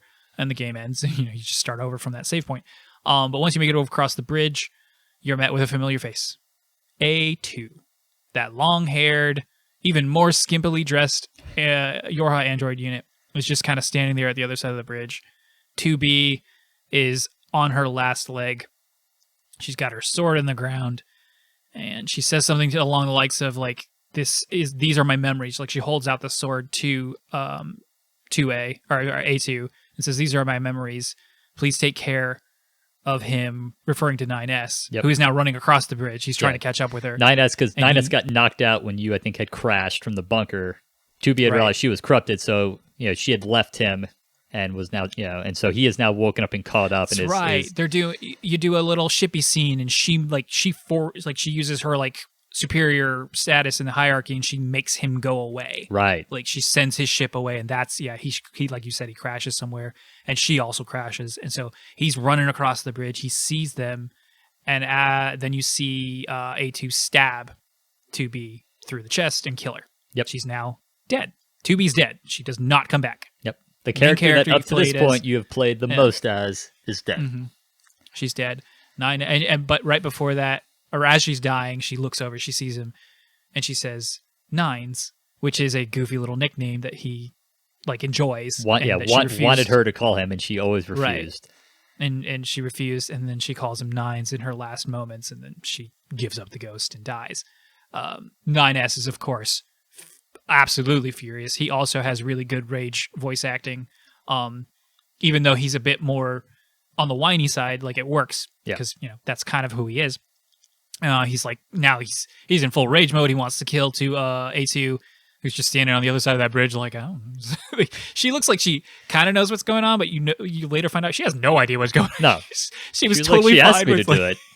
Oh, yeah, she's totally fine with this woman coming up to her, giving her this oath pledge thing, and just stabbing her through the heart. Which is one of the weird bits here, because, like, and again, goes to the fact, like, 2B sees A2 and is like, oh, A2, you can be the one who kills me. And it's like, you've seen this other android once. You fought her. Like, it was so, like, she entrusts all this to A2 without knowing her. And then A2 is like, I don't know what's going on. Well, they are Yorha at the end of the day. They are. Something we did neglect to say is that this is just coming to my memory is before A2 bounces the first time you meet her, she mentions she's actually the very first kernel of command is a lie, or command is the evil. Yeah, she says the fact that, like, don't trust the commander, or the commander is lying to you. Right. Exactly. And it's super vague at the time, and it never comes up again really until you find out what 9S knows. Yeah. Anyway, 9S is over on that bridge. He's super mad. Something comes in, crashes it through, and he falls into that ravine. And then stuff just starts coming out of the earth. Huge spires of, like, white building material just start jutting up out of the thing. And basically this kind of spiky dome thing forms that you can see from miles away. And I think this is what I think A2 gets thrown into the desert at this point. Yes. Yes. Okay. So she's in the desert. 9S is at the bottom of that ravine where, basically at the base of this new weird little spire bridge city thing. And at this point, the pods, who we've neglected to really talk about at all, who are their little robot companions that for the most part are just little shooting machines, also have their own little personalities, but they are far more robotic and goofy. Yes. And they each have their own, and they sound a little different, and they act a little different.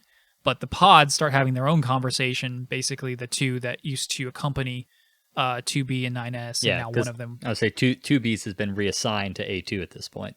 Right. She gave it over to him, or he decided to go follow her to, fulfill his own directive. But you're allowed to now choose your own adventure, so to speak, and you can go play as 9S, or you can go play as A2, and they both have, like, this happens like 3 times. They both have like 3 sections, and you can play through all of one, or you can play through all of the other, or mix and match, and I did a little bit of both. I think I mixed and matched the first 2, and then I just went through both of them on the next ones. So we'll go through A2 first. She's in the desert. You find out she's an angsty little girl. She fights this big old centipede machine monster thing in a sandstorm. You learn she has this berserker power that sucks. It just drains her health way too fast for no benefit. Yeah, it's useless. So I just don't use it. Especially because otherwise she controls identically to 2B. And like we said, at this point you have found a chip setup that is effective, and therefore I didn't need any help. I was already unstoppable pretty much in the game. Yeah, and she does have a cooler, like, longer dash, and she can taunt enemies, which increases the damage done to her, but also the damage she does to them, and it's very easy to avoid being damaged. So it is that is pretty useful, because especially at this point, I did start to feel a little underpowered around this time. I don't know if that was intentional or not. Like, was I underleveled? Was I using a poor loadout? I don't know, but I did find enemies were taking a long time to fight and kill, and I was kind of done playing the game. I just wanted to experience it at this point. The end of the game. I had all my main weapons also fully leveled up by this point, so that may. I ignored that completely. I had my 2 swords and my spear all up to level 4 at this point, so I was dishing out damage. Right. Cool. Yeah, I also ended up going with the spear. I like and the spear. The spear, and there was a big sword. It wasn't the 2-handed katana. It was the big bust. It was like the big. It's one of the earlier weapons I think you got or you could have bought or something. It was like a big buster sword type thing. Very much like that, yeah. So I like that one a lot. And I like the combo with the spear and that sword. Anyway, you fight that thing. You're in the desert. What happens? You make your way to the resistance camp, I think. Which you've been to several times before. Again, she knows the leader of the resistance camp. Mm-hmm. This is where you start to learn that there's a bit of a backstory for this. Like you might start to uncover bits of it, pieces of it, etc. She sends you on a mission to the village to see the machines, the Pascal's village. Yep. Which even more so than 9S, 2A hates machines and doesn't care if they can think or not. She just hates them. She hates them. It's not a bigot thing. She's murderous intent, etc. Because all her friends died at the hands of machines. Yep. Which you find out at some point. And so she goes there, and she's very belligerent. And Pascal's super nice and cute, like always.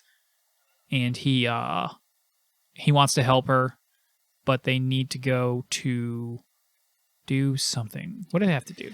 Eventually, what do you go to the Forest Kingdom? I don't.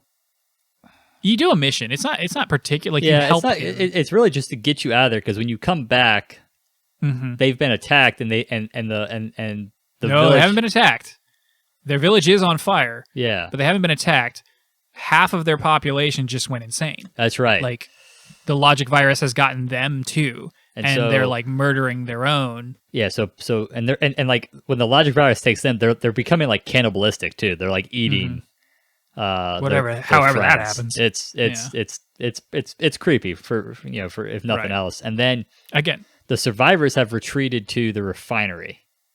Yes, you help essentially you're the distracting force that allows Pascal to gather up the children. She refers to them. They are for the most part all smaller machines, younger in mind than him or other more advanced, who have a more individualistic personhood. But yes, Pascal gathers up the children and takes them to the refinery. You eventually dispatch all the enemies in the village. It's very sad because you've been there several times, and to see it just up in flames like that is very like, oh Right. no, not this too. Like things are just going downhill. You're just then losing some. everything at this point in the game. You've not hit rock bottom yet though. So you go to the refinery, and you have to defend. They're all inside. There's like a whole army of like machines coming in, and so you have what is a very awesome set piece of like destroying tank, because like you fight like one tank on foot, and it is like a pain in the butt. And then like a bunch more are coming, but Pascal comes and you get access, I think, to one of the giant robots, and so you're able to fend off a bunch of machines, and so you end up nominally wiping out this robot army and saving the children, or so you think. Before we get there, you get to duke it out as a refinery machine with another refinery machine, as Pascal. Pascal takes control. So for a very brief moment, you get to play as Pascal, and he's tapped into this protective but primal like warrior. And he's like mama bear type thing of exactly. I will protect the children, and he is rage mode and destroying things. And it's real quick, and it's just a mini game of press triangle to do your heavy attack, but it's really cool. And so again, it's just a very cool set piece. And so you destroy the threat. The threat is over, and now you take control of Pascal. And Pascal can't do anything except walk. And already sirens are just blaring inside my head. Yeah. And you got to go check on the children, they're behind this big old door, the entrance to the refinery. And they were all scared inside the thing. You go in there as A2, and I think you have the option to kill them. You do. Kill them all. You get another ending. Apparently, one of the endings is kill them all. Yeah, and so that's hilariously sadistic. But I did not do that. I didn't harm any of them. As at this point, 2A is starting to warm up to Pascal, of course, having helped and everything. But anyway, you're controlling Pascal. You open the door, and everybody's dead. Ugh. But not by anybody who has killed them, but by their own hands. Yeah. They have, various metal, poles and jagged pieces of equipment, and they've all committed suicide. Pascal talks about how he had taught them fear because he thought it would stop them from being reckless and getting themselves in danger, and turns out they had all been overcome by their fear, and therefore decided killing themselves was better than being living with this fear and being killed by other things. Right. It was literally the overwhelming fear of danger that like they couldn't live with this such an intense emotion, and so they killed themselves. And Pascal's performance, the reaction is heartbreaking. But then the reaction afterward, it's like, this pain, I cannot live with this. You have to kill me. Like I will end myself, essentially, is what Pascal's saying to 2A. And you have the option to either kill him, or you can hack him and delete his memories, or you can leave him alone. You can do three things. Oh, can you leave him alone? Walk away. You can just walk away. Yeah. This is the part of the like this part of the game just broke. I was broken by this part of the game. I was just like, oh my, like what has this game done to me? All right, it's very sad. Less so. Like I have a small gripe about like I just taught them fear, and so they kill them. I'm like, well, that's a bit left out of nowhere, and it's like the machines will look a lot. Yeah, they're the children, but for the most part, they look like all the other machines. So it's hard for me to connect, but I can connect with Pascal because you've gotten to know that character, and you believe their emotion and their tragedy. I saw them all as like an extension of that little robot that kept locking himself behind his door, because he was locking himself in there because he was afraid. He was afraid to face the world, and so this was like the full-on extension of essentially that of those interactions to me. Very nice. I like it. So what did you choose? Did you kill him, or did you erase his memory? I wiped his memory. I couldn't kill him. I couldn't kill Pascal. Couldn't either. So again, you're really not that far off from 2B having died and all the bunker stuff and all of your aura being wiped out. So I was just like, I was just like numb and broken at this point. I'm like, I can't do it. Agreed. Same. So yeah, I don't remember what happens if you just walk away. I don't know if that's an ending or if that's just an option. I don't know. But yeah, there's some, like, I have watched some analysis videos, and I'll get into it just a little bit here. It's like, which one is the more, of those three, what is the most humane? Because earlier, Pascal talks to you about other, like he's been researching governments and ideologies and philosophies. Yep. And he's finding that machines don't actually learn. Like, it's like he's wondering if they can, because other groups have tried things and they fail, and every single time they try the same thing over and over and over again. So like if there's like a communist regime, like it always crumbles and they always try it. Yep. And they always crumbles and they always try it. And so there's this idea that if you wipe Pascal's memory, it'll all play out over again. It'll exactly the same. And so it's like, is that really the most humane? Of course, killing him just ends his existence, and in some people's, opinion, that is the mercy. But then the other, leaving him alone to his grief allows him to, he might kill himself, or he might overcome it. He might overcome it and then be able to actually do something different next time. I didn't realize that leaving him was an option. I might have done that. Yeah, I didn't either. Like, it's one of those things where you can, there's an ending where you can just walk away from 9S. You don't have to go get him. And that is an ending, but this is an option that, we're too accustomed to, the game telling us how to play. And in this case, it does tell you, in no uncertain terms, it's like, you kill me or you erase my memory. There's two options. It's clearly laid out in front of you, but there's a third, secret option. Anyway. Which really, I should have expected out of this game at that point. Right. So what happens next? Is that the end of A2's little journey before they meet up together? I think that's it. That's all I remember for A2 until we basically get to the White Castle. Right. So at the very least, maybe there's like a signal, or like, oh, hey, we got to head here to the, where 9S fell, basically. So we pick up back with 9S. He's fallen down into that ravine. He wakes up. He's still very mad. He's like, I got to kill A2. Like, it becomes the only thing about his character from this point on. Like, everything he's doing, he wants to kill everything. He's like, a switch has simply flipped, and he's hatred incarnate now, and he wants to destroy. But he's still, calculating, and he's still the scanner type Yorha unit. Yeah. So he tries to get into these towers. There's this incredibly out of context, almost kind of voice. Yeah, like theme park tour guide. Right. Exactly. Yeah, like talking about like these tour guide towers. Barbie. Yes. From Toy Story 2. It's like, thank you for trying to enter the spire. You will have to do she basically lays out the quest for him. It's like, which is go to these other spires and get these codes to unlock the thing to get inside the building. So each one of his little, like mission things has him going to a different one. And you get there, and there's these strange, cryptic messages on the entryways. They're all very just, machiney. You get inside, and it's almost like a factory-esque kind of thing. Yep. And you go up these towers, and there's a lot of hacking. There's a lot of fighting. Yeah, it's basically just I think each one's kind of like a few levels of combat. Of combat. It's almost like combat challenges. Right.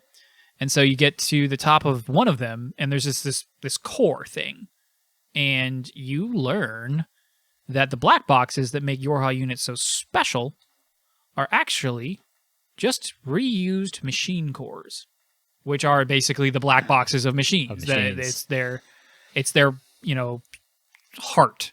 A machine can always be rebuilt around its core as long as the core is not damaged or destroyed. And so they take these cores intact, presumably, and they make Yorha units out of them.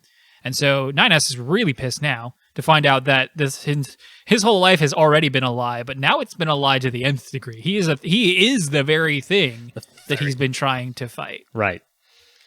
And it's so funny how angry he is at this point. He almost doesn't really care, or he's in such denial, like he just kind of glosses over it. But this is definitely more for us, the player, to ruminate and chew on. This is huge for us because it's implying, really, where did Yorha come through, and whose plan was this really? I mean, if you're built for machine cores, was Yorha really just some grand plan of the machines? That is where my mind first went. I mean, we get some additional details here that make it, I think, even weirder, but very weirder, very so confusing. Anyway, before he destroys the core, because that's all he does, it is like crying out to him. There's a sentience here, and he ignores it. He's like, "You can't feel anything. Yep. Only my pain is real," and he destroys it without so much as a second thought. His pod Pod 142 or whatever it's called, tries to like reason with him, because you're starting to see, because in between all of these, the pods are talking to each other, and one of them is incredibly stilted and goofy, and the other's a bit more like, human. You can see them starting to get their own little personalities. Like they have and they have attachment to their androids. Yes. Beyond their protocol, they care for them and they want them to survive, just because they've grown attached to them. A2 hates her pod, by the way. It's very funny. A2 pretty much hates everything. So she does, but the banter with the pod is especially funny. Yes. And so you go to the next spire. Similar thing, you get to the top, and this is where you fight that operator that we mentioned earlier. Yep. And you find out that she loved, 9S, and before he can decide what he's going to do, because like this almost kind of like this takes him back, that he has to fight her. He does not want to do this. It kind of snaps him back into his original personality a bit. Into nines, almost. Right. Exactly. But before he can figure out what he's going to do or kill her himself, I don't remember why or how, but A2 shows up and kills her for him. And that just makes him even angrier. No love for you. She's got to stop doing that. Yeah. I bet he was starting to love the Forest King too, right before she stabbed it. Probably. And so it's at this point he makes his way back to the tower, the original spire thing that he needed to unlock. Who's the two redheads? I was just about to get him. So there's Devila and Popala. Yes. And these are characters from the original game. Well, from archetypes. Yes. Because they're like the first one, Nier, replicant, we'll call it. They are a different kind of android, and you basically you get this little vignette of again, it's just kind of text, and it comes in very, like slowly, not a scroll, but just like just a really slow story being told. And basically they're a specific kind of android unit, and they're always built in pairs, and they are simply observers. That's all they're supposed to do. And then at some point, and I don't know how much of this is like from the previous game, if at all, but at some point a Devil and Popolo unit went crazy and they did some bad things. And so basically all Devil and Popolo units became destroyed or persona non grata. Yeah, exactly. They were hunted down. Essentially it was a witch trial thing. Yeah. It's essentially what happened. You had one bad seed, one bad apple spoiled this bunch. And you kind of learn about the sadness that comes with being, even before they were being hunted, how they're just supposed to exist and survive and live and document. Like, they're like, what is our purpose? Like, watch. But what? Just watch. And so they do that. And now they have that programming, that directive, but now they're also being hunted constantly. They're not supposed to be like, reviled or hated. And there's this just really sweet and it mirrors the brothers' relationship, Adam and Eve, kind of. It does. And how they're parts of a whole, these twins, and it's the same thing with these sisters. And so after all that very sad emotional story, they're very much, a lot of, our sins and atoning kind of language comes out of them. And like, this is their final way to do that. At least they try to.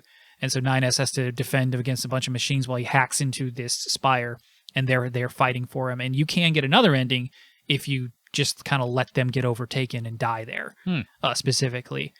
But you are victorious, but they are badly damaged, and they just kind of sit there slumped against the wall while you go into the spire. Eventually A2 would come by and see them dead. Like they had passed at that point, I think. Yeah. Yeah. So she comes really by sad. And they're like, one's like kind of cradling the other one, but they're both, they've both have died at this point. Right. And that's really sad because you haven't known them for long, but that little story piece definitely like does its job well. I think. And they were this one kind of little more upbeat set of characters, here in the third playthrough where everything is just like terrible and tragic. Yeah, and kind of a red herring in a manner of speaking, at least to me, not knowing anything about this game or its predecessors, they both have red hair. And it just reminded me of the other twin girl-looking things I saw at the ending of the second playthrough. I'm like, do they have anything? No, they don't. So it's either, again, intentional red herring or a coincidence. That we'll find out soon. So now the the two stories are kind of converging. Both of these characters are at this spire. Just a lot of fights and stuff. Yep. Up to a point. 9S again. He's lost it. At one point, he has to fight like a little mini squadron of 2Bs. Yeah, like a dozen 2Bs or something. Mm-hmm. And he's hacking into him, and he's fighting him, and like he ends up winning, and he just starts like stabbing one of the 2Bs over and over and over again, and they have blood, so it's just as gruesome as anything, to watch somebody do that kind of violence to another thing. He loses his hand at one point during this fight, I believe. He does, yeah, because he then takes one of the 2Bs, and he once again, like we commented earlier, you played a little hacking game because he thinks I'm purging the virus. And as we found out when he did that to 2B, it didn't actually work. So then he does that. I think he's purged the virus out of this 2B arm that he then like grafts to himself. Mm-hmm. And then he starts, slowly he also starts to get the logic virus, I think, spreading through him at that point. Right. And so eventually there's this kind of like dual boss fight where you hop back and forth between them, and I did not like this. Okay, I was going to ask. There's kind of two phases. So there's like him and the I think flying up fighting something in the air, and then there's A2 on like a platform fighting a boss that for whatever reason reminded me of the second boss in Phantasy Star Online. And kind of. My biggest frustration was I very quickly killed 9S's boss. Yep. And so I'm playing A2, but then it's still on that like every 30 seconds, 1 minute, whatever. It cuts back over to 9S, and I just got to sit there and then cut back over to A2. And it was just infuriating to me. It was they were disparate. Like they were not evenly like planned because A2's the mechanics are dumb. Like it's one of those you got to do a series of events before you can do damage and so between learning that and then the tedious of doing that, whereas 9S I think is just like it's just one of the flying modes. You're just shooting. Yeah, hack it and kill it. Hack it and kill it. And so like I was already frustrated with the A2 fight, and then keep getting cut away, and basically it further lengthening how long I'm stuck in this segment was just drove me nuts. And like earlier, we talked about how boss fights might have been annoying or tedious, but at least there was this air of epicness to it. This does not have that. No, does at first, just like that. Yeah. Once you're stuck sitting there as 9S, you're just like, all right, this is dumb. I want this to be done.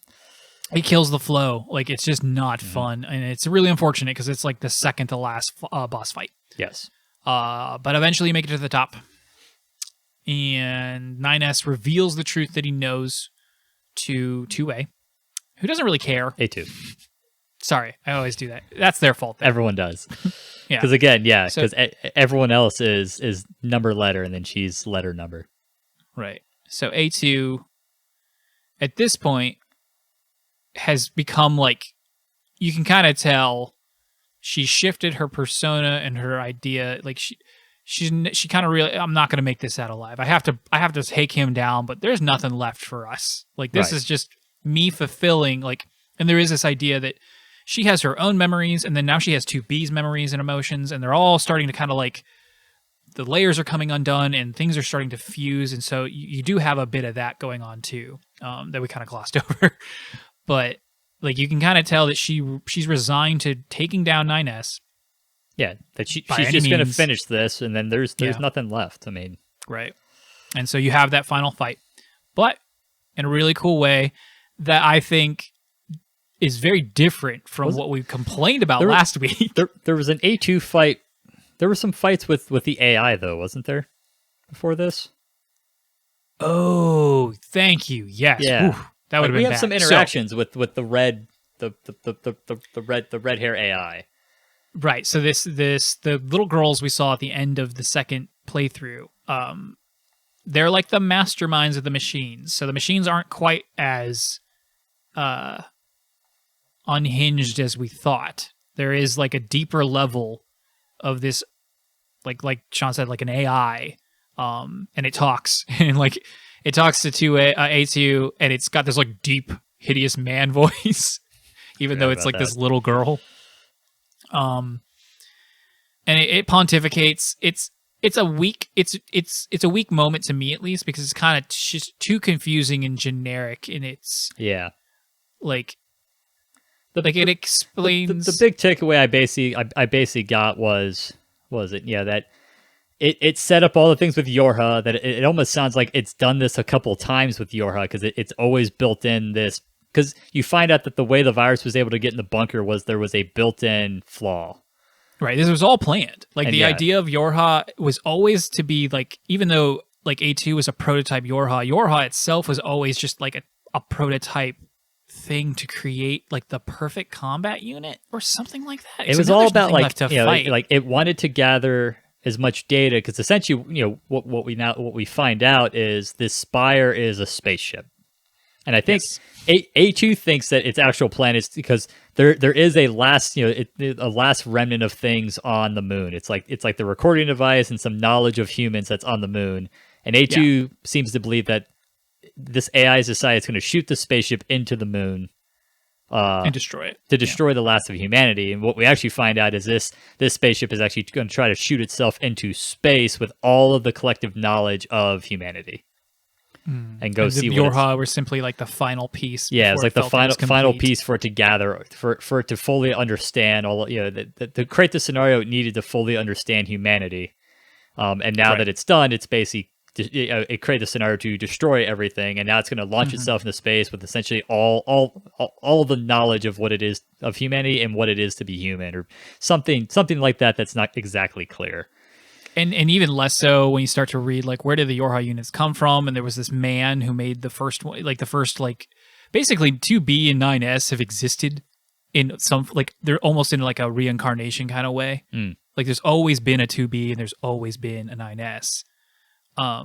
Which kind of flies in the face of everything you just described. Not that you're wrong, it's just confusing. If you've ever seen the end of the second Matrix movie, where they talks to the Colonel Sanders architect guy, I never saw past the first Matrix. Okay, so there's this architect who basically explains the Matrix itself is also kind of exactly like that. It's a ploy. It's all very specific and on purpose. The fact that Neo is the one is not new. There have been many of them. They've gone through cycles. Right, exactly. And so if you've ever seen that, it smacks of that too, but specific to this game. It's not like a copy. Anyway, Pod comes up with this plan that I feel is a little too easy, but basically tricks the AI into like splitting itself off and arguing with itself. Yes. And as that happens, it's like cascading onto itself and it's becoming weak, at which point A2 uses this opportunity to not destroy it. I very much doubt she's able to actually destroy it, but she does disable it. Yeah, she does away no with longer it. Right. It's no longer an obstacle by the end of the game. She just destroys this random bad guy that appeared out of nowhere. Yeah. Now we're back to the end of the playthrough, and so they're at the top of the spire. I don't know what 9S. I can't remember what 9S is even trying to accomplish at this point, aside from the fact that he's definitely going to want to kill A2. He wants to kill A2, and I think he's also decided he wants to see the end of humanity. He thinks she's going to stop the Spire. He wants the Spire to be shot to destroy the last remnant of humanity because he feels betrayed and blah, blah, blah. And so they fight. They fight, but before they fight, you get to pick. Right. You've played through both of them for several hours now. You love 9S, but he's also gone off his rocker. You don't know A2 as well, but she's very much like 2B, and she's gone through a huge amount of character development in a very short amount of time. Yes. And you get to pick. Are you going to play as A2 and try to kill a 9S? Or are you going to play as 9S and try to kill A2? Now, who did you pick the first time? A2, all the way. Yeah, I did too. And it was a tough fight. Fighting 9S was a brutal fight. It was good. Because he starts hacking into you, and all the way back to classic fighting Ganon is in the original Legend of Zelda, where he confuses your controllers, where like up is down and down, left is right. That happens in this, and he disables your gun, and these things, they happen at random, and it's constantly forcing you to like adjust your play style because you're losing things, and then those when he's hacking other things, you'll gain other abilities back, and it was tough, but it was a very rewarding fight to then win. Yeah, it's very good. It's a fun fight to adapt to, and it's not like they don't go easy on you. Even like, hey, we just reverse your controls, but the bullet hell's still here, so have fun with that. So yeah, you fight him, And if you're victorious as A2, you chop off that diseased little arm of his, and then you do something to him. You basically What you like, do whether you've killed him or you just knocked him out. You then have your pod. You basically tell That's right. Pod 043 like, hey, take care of him, and he lifts off and basically takes 9S away. You hack into him too before though to like presumably completely rid him of the logic virus. And then that's right. Your pod helps you hack because you can't hack, and then you're on top of the spire, and she A2 has this line of like, my friends, I'm coming, and the spire collapses and she falls into it, and credits roll. Yeah, like there's a quick break somewhere in the forest. There's like a sword. I think it's A2's sword, and it just kind of zooms in on it. Like, but she's found her peace. She saved 9S, and now she can go be with her friends in whatever afterlife the android believes might occur. And that's the end of the game. That's flowers for something. No, that's the first one. They all have fun little names where they use the letter, and it's just like it's that nice little period. It's like, oh, ouch. Thank you. As in, so then we have ending D, which is the same as exact as C, except you pick 9S to then, I guess you just kill A2, right? I didn't do it. I never went back and did it. Yeah, so you just fight A2. It is a very easy fight. It is like you hack her and you wreck her, and it is a very easy way to to win that fight. But it's actually I'm sad you didn't do it because you then basically you hear Adam's voice again. And no, I'm aware of the beats. I just didn't do it. So okay. I didn't remember. But yeah, go ahead. Oh, and ending C is meaningless code. That's what it is. Right, meaningless code, and it is. It is like even though like it's a happier ending than D in my opinion. Yeah, it's still like it's a fitting name. What was this?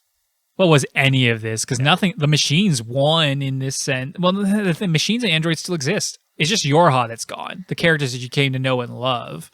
Yeah, but also like it's implied that like the machines went berserk and destroyed the other machines. So there might be. I mean, I guess if you wiped Pascal or left him, he's alive, and some of the resistance is possibly alive. But yeah, I mean, Yorha and probably the majority of the machines are destroyed at this point. Right. But yeah, so dead. yeah, the if aliens are dead. You get to do the 9S. Like I said, with the hacking, it's very easy to defeat A2. It is funny because you win that fight, and he runs through A2 with his sword, and then she runs him through with her sword. Like it's still like, yeah, he won, but even then, no, he didn't. Right. But she dies, and then what is it? Adam talks to him, right? Mm-hmm. Yep. And basically gives him the option of he can either stay behind or he can join them on the like his consciousness can join them on this spaceship and go out into space. And they're just gonna go somewhere. They're gonna land. Yep. Wherever they land, and just go live some new happy existence. And that's it. That's like that. They do that. If I'm not mistaken. And basically, you can pick either not to go, and then I think watch them launch, and then 9S is I assume 9S dies, or he can upload his consciousness, and he's basically like, okay, let's go see what else is out there, and maybe I can find. I think there's some tone of maybe I can find happiness, and that's all there is. That's childhood or childhood's end is ending D. Another fitting name. And then there is ending E, which is presumably the canon ending. Which is like in some of the analysis videos I watch before we get into it, it's a bit of a like, oh, it's the happy ending, kind of. It's happier potentially. It has a potential for happy ending, but I think it's interesting that this game and these series of Nier games are created by the fifth E ending of the Drakengard. And that was not the happy ending at all. That was a weird kind of trippy ending. Okay. And so like the potential future of this series, if there is one, Yoko Taro has, gone on some record, if I'm not mistaken, saying like, I don't really have any plans for another Nier game. They are making one, but he's not going to be on it. So we'll see how good it is. That'd be interesting. Yeah. Anyway. So yeah, ending E. After you've done both of these other ones, the credits will roll and the pod will interrupt. Yeah, and he wants to do some kind of data check, and then there's some sort of mini game, right? With like the Yeah, credits where you so start so destroying. the basic comes out like they're the credits start kind of yeah, basically they look like they're having glitches, and so 2B's pod is like, hey, I want to do a data check, and he finds out that the information for 9S, A2, and 2B is leaking out, and then he decides he wants to instead of deleting it like his protocol would dictate, he wants to restore that data because he wished they survive, and 9S's pod 153 ends up agreeing with him. And then it's interesting because they then because they've been communicating with like pod 042 to pod 153, and so I think it's one of them goes like pod blah blah blah to player. Are you sure you want to do this? It could be dangerous. And so you say yes, and you go through like the ultimate of the geometry war bullet hells. And like at the beginning, it's not too bad. You're like, this is manageable, and then it becomes utterly unmanageable. I've read something of people beating it and like taking hours and hundreds of attempts, but essentially, for all intents and purposes, you can't win it. And so as you get when you get to this really hard phase, which is ends up being where your checkpoint's at, every time you lose, it asks you like, do you want to give up? Do you agree life is pointless or stuff like that? And so when if you keep saying no, it keeps letting you try. If you finally say yes, it then like someone else's name will come up and basically offer you help. And what happens is you get like surrounded by all the other little ship triangle things from the hacking mini game, and the song kicks up, and now instead of just the solo voice singing, it's a whole chorus of singing, and you now are being protected by all these other ships. And it's interesting because as you take hits, it'll say like so and so's save was lost, and you eventually win, and then part of that is you I think this actually occurs after the ending, but it basically asks you, do you want to give up your data, essentially lose your save files so that you can go help other people who need help getting to the end? If you pick yes, it goes through this long thing where it goes through like every part of the menu and deletes every part of the menu, and eventually comes up to like the load game screen, and you watch it delete every one of your save files, and that's it. You lose all your save, but now presumably your name can show up as your save file name can show up as one of the things that will help people beat the game. It's pretty cool. But you get that ending cutscene, which ends up being the two pods carrying, like one of them's carrying 9S's original hand before it got chopped off, and like another broken pod, and eventually you find like they've reconstructed 2B and 9S, and they've also reconstructed A2, but they had this whole talk, the two pods on how it is likely that by bringing them back, it'll just we will go through the same exact scenario over again, right? And 2B's pod concurs, but iterates that, but there is the chance that we may be able to achieve essentially a different outcome, right? And so it's a hopeful but ambiguous ending, right? And it is also I think one of the reasons why I at least I got the impression that this whole Yorha thing was supposed to have played out multiple times. But then you're telling me there's some lore there about the first Yorha being built, so I don't know. I mean, like I said, you could spend years of your life parsing digging through game. every little piece, and like the funny thing is, like some of it just came out. This game came out in 2017.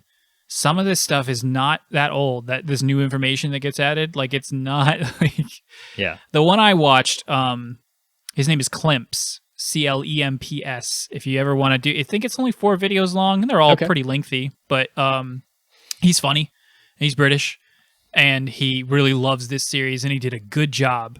He did a very good job doing his research, and it's worth a watch if you really enjoy this game, but don't want to go do the research yourself. Let somebody else just kind of shower you with facts and thoughts and ideas, and he's pretty insightful. So anyway,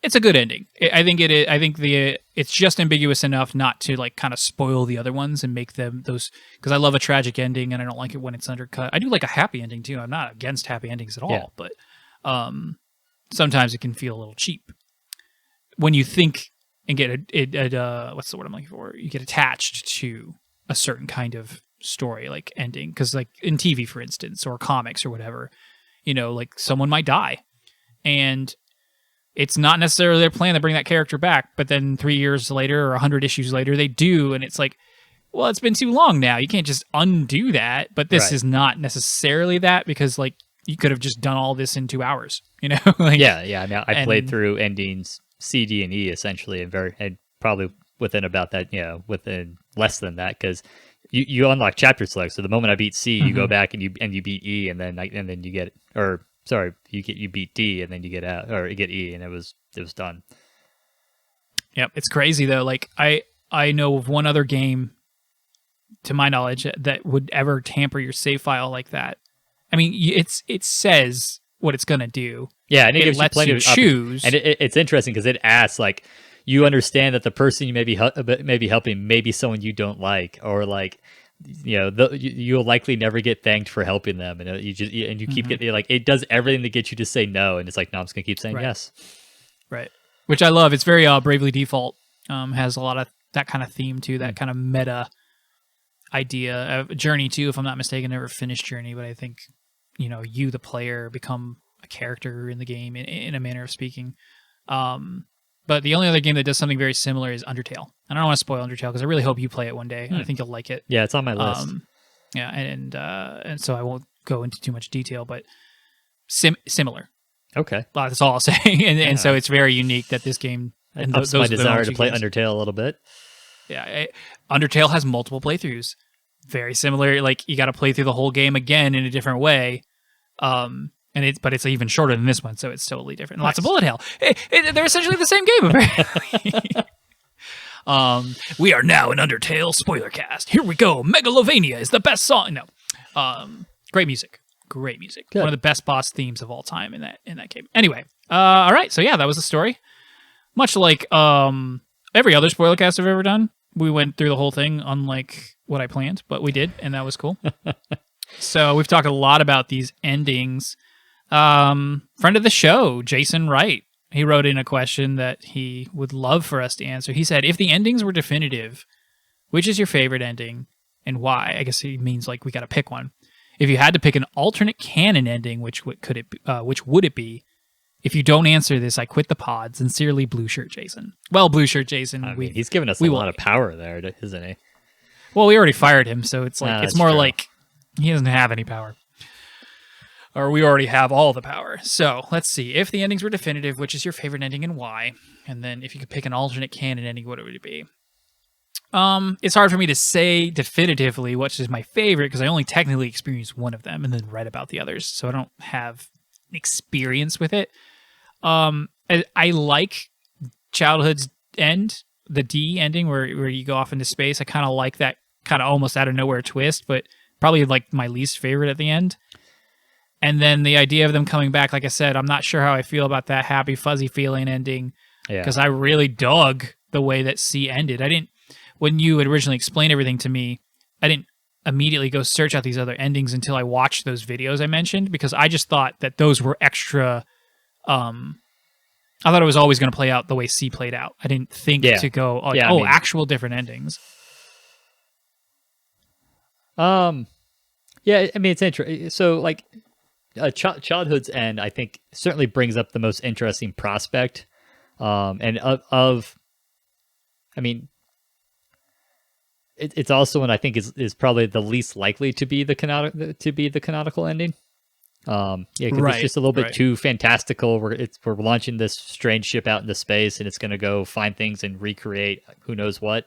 It sounds like a fever dream. Like there is some debate. Like, is this not the like final like synapses firing in 9S's brain? But yeah, right? And it certainly could be true because like why is it Adam talking? Because like Adam's dead. I mean, Adam was cut off from the system and killed. So like how is it Adam? And certainly I can see some logic there. I'm with you. I mean, the little ambiguous like things could be happening is fine, but I also kind of like the finality of Pointless Code. Yep. Pointless Code, Meaningless Code. Or Meaningless Code. It's a great name. What's the ending for E? What is it? It's the end of Yorha. Yeah. I mean, it's the uniqueness of that save thing, though. Oh, if I had, I would probably be singing a different tune if I experienced that.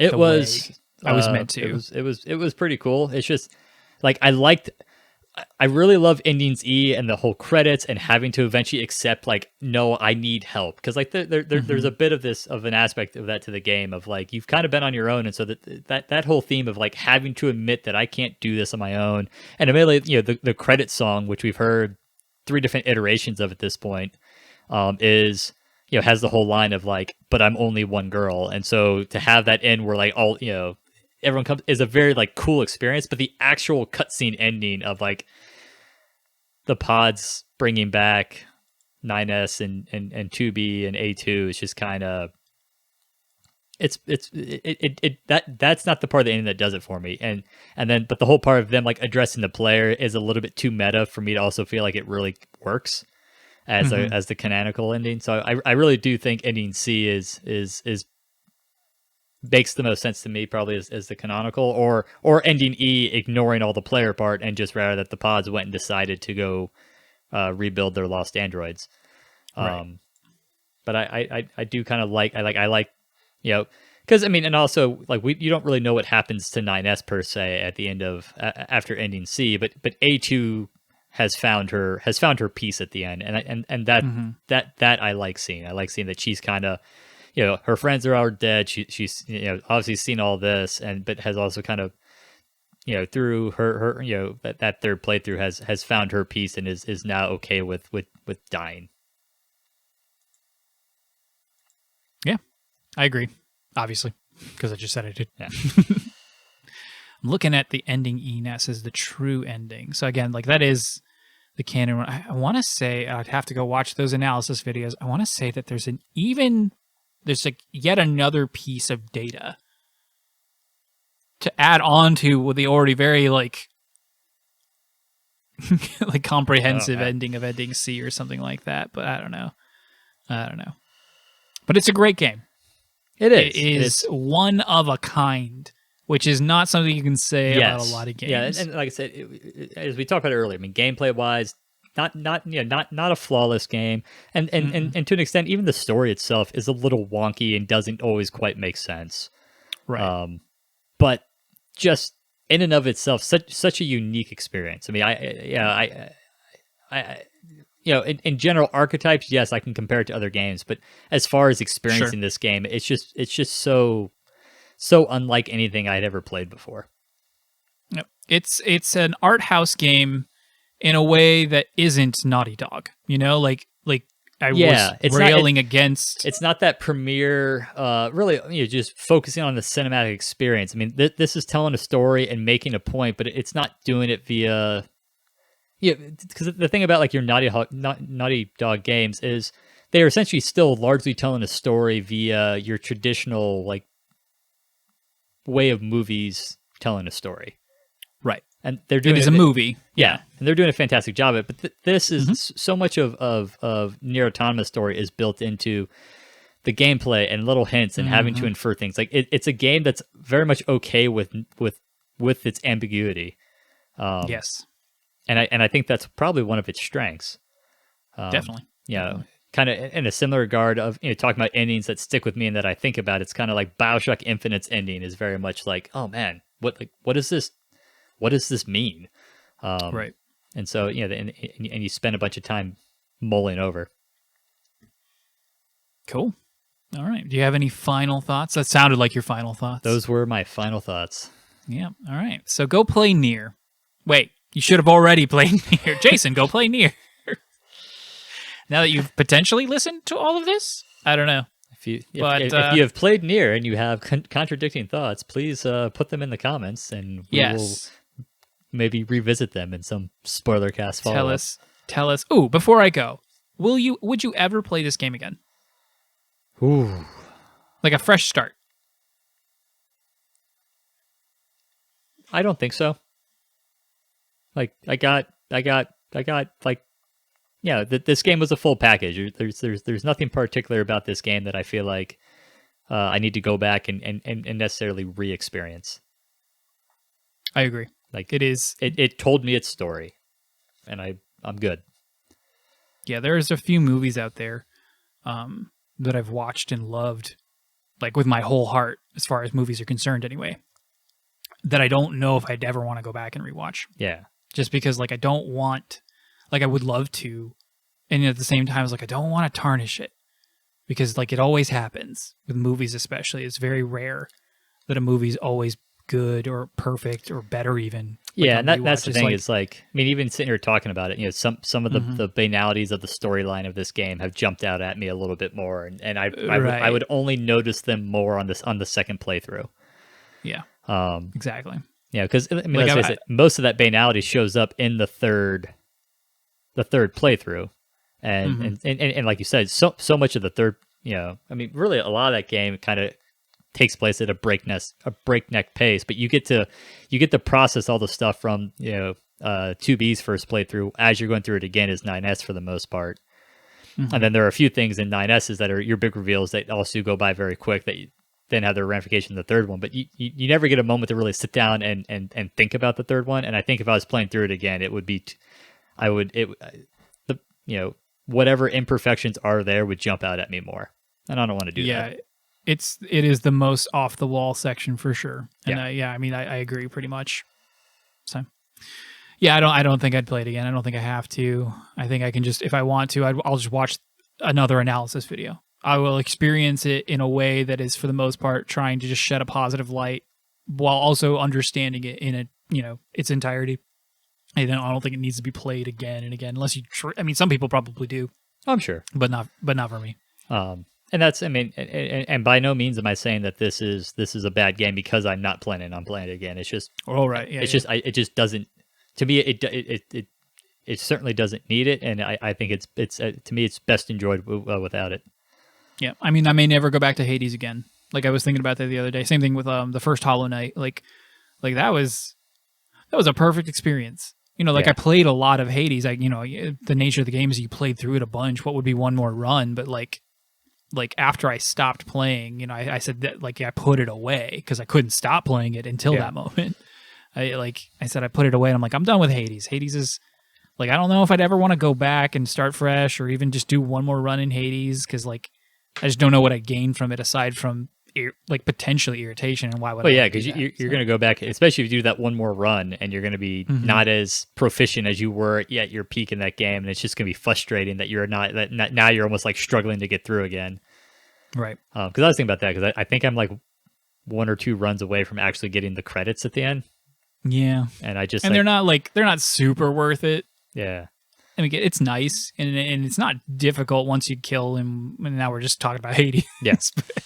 But Probably wrap I'll this up differ. before we go off onto a Hades spoiler cast. All right, we'll do that. So go ahead and like, share, subscribe, follow us on Twitter. We don't do a lot of these, but if you like it, we will. Sure. We'll finish more games. Sean and I are going to talk about Final Fantasy VII Remake once he's done with it. That's for Yeah. sure. Oh, you could probably 'Cause I do need to one talk about to- talking about Mass Effect here after the remake. Yeah, I'm excited for it. I can't wait. I am too. gonna I'm talk looking about forward that to next week. the upgrades they're putting into the first one too to make it play more like the later games. Definitely. All right, later, skater. I love this podcast. I love video games, and I love you, Sean, and I guess I love Jason too. Love. Bye.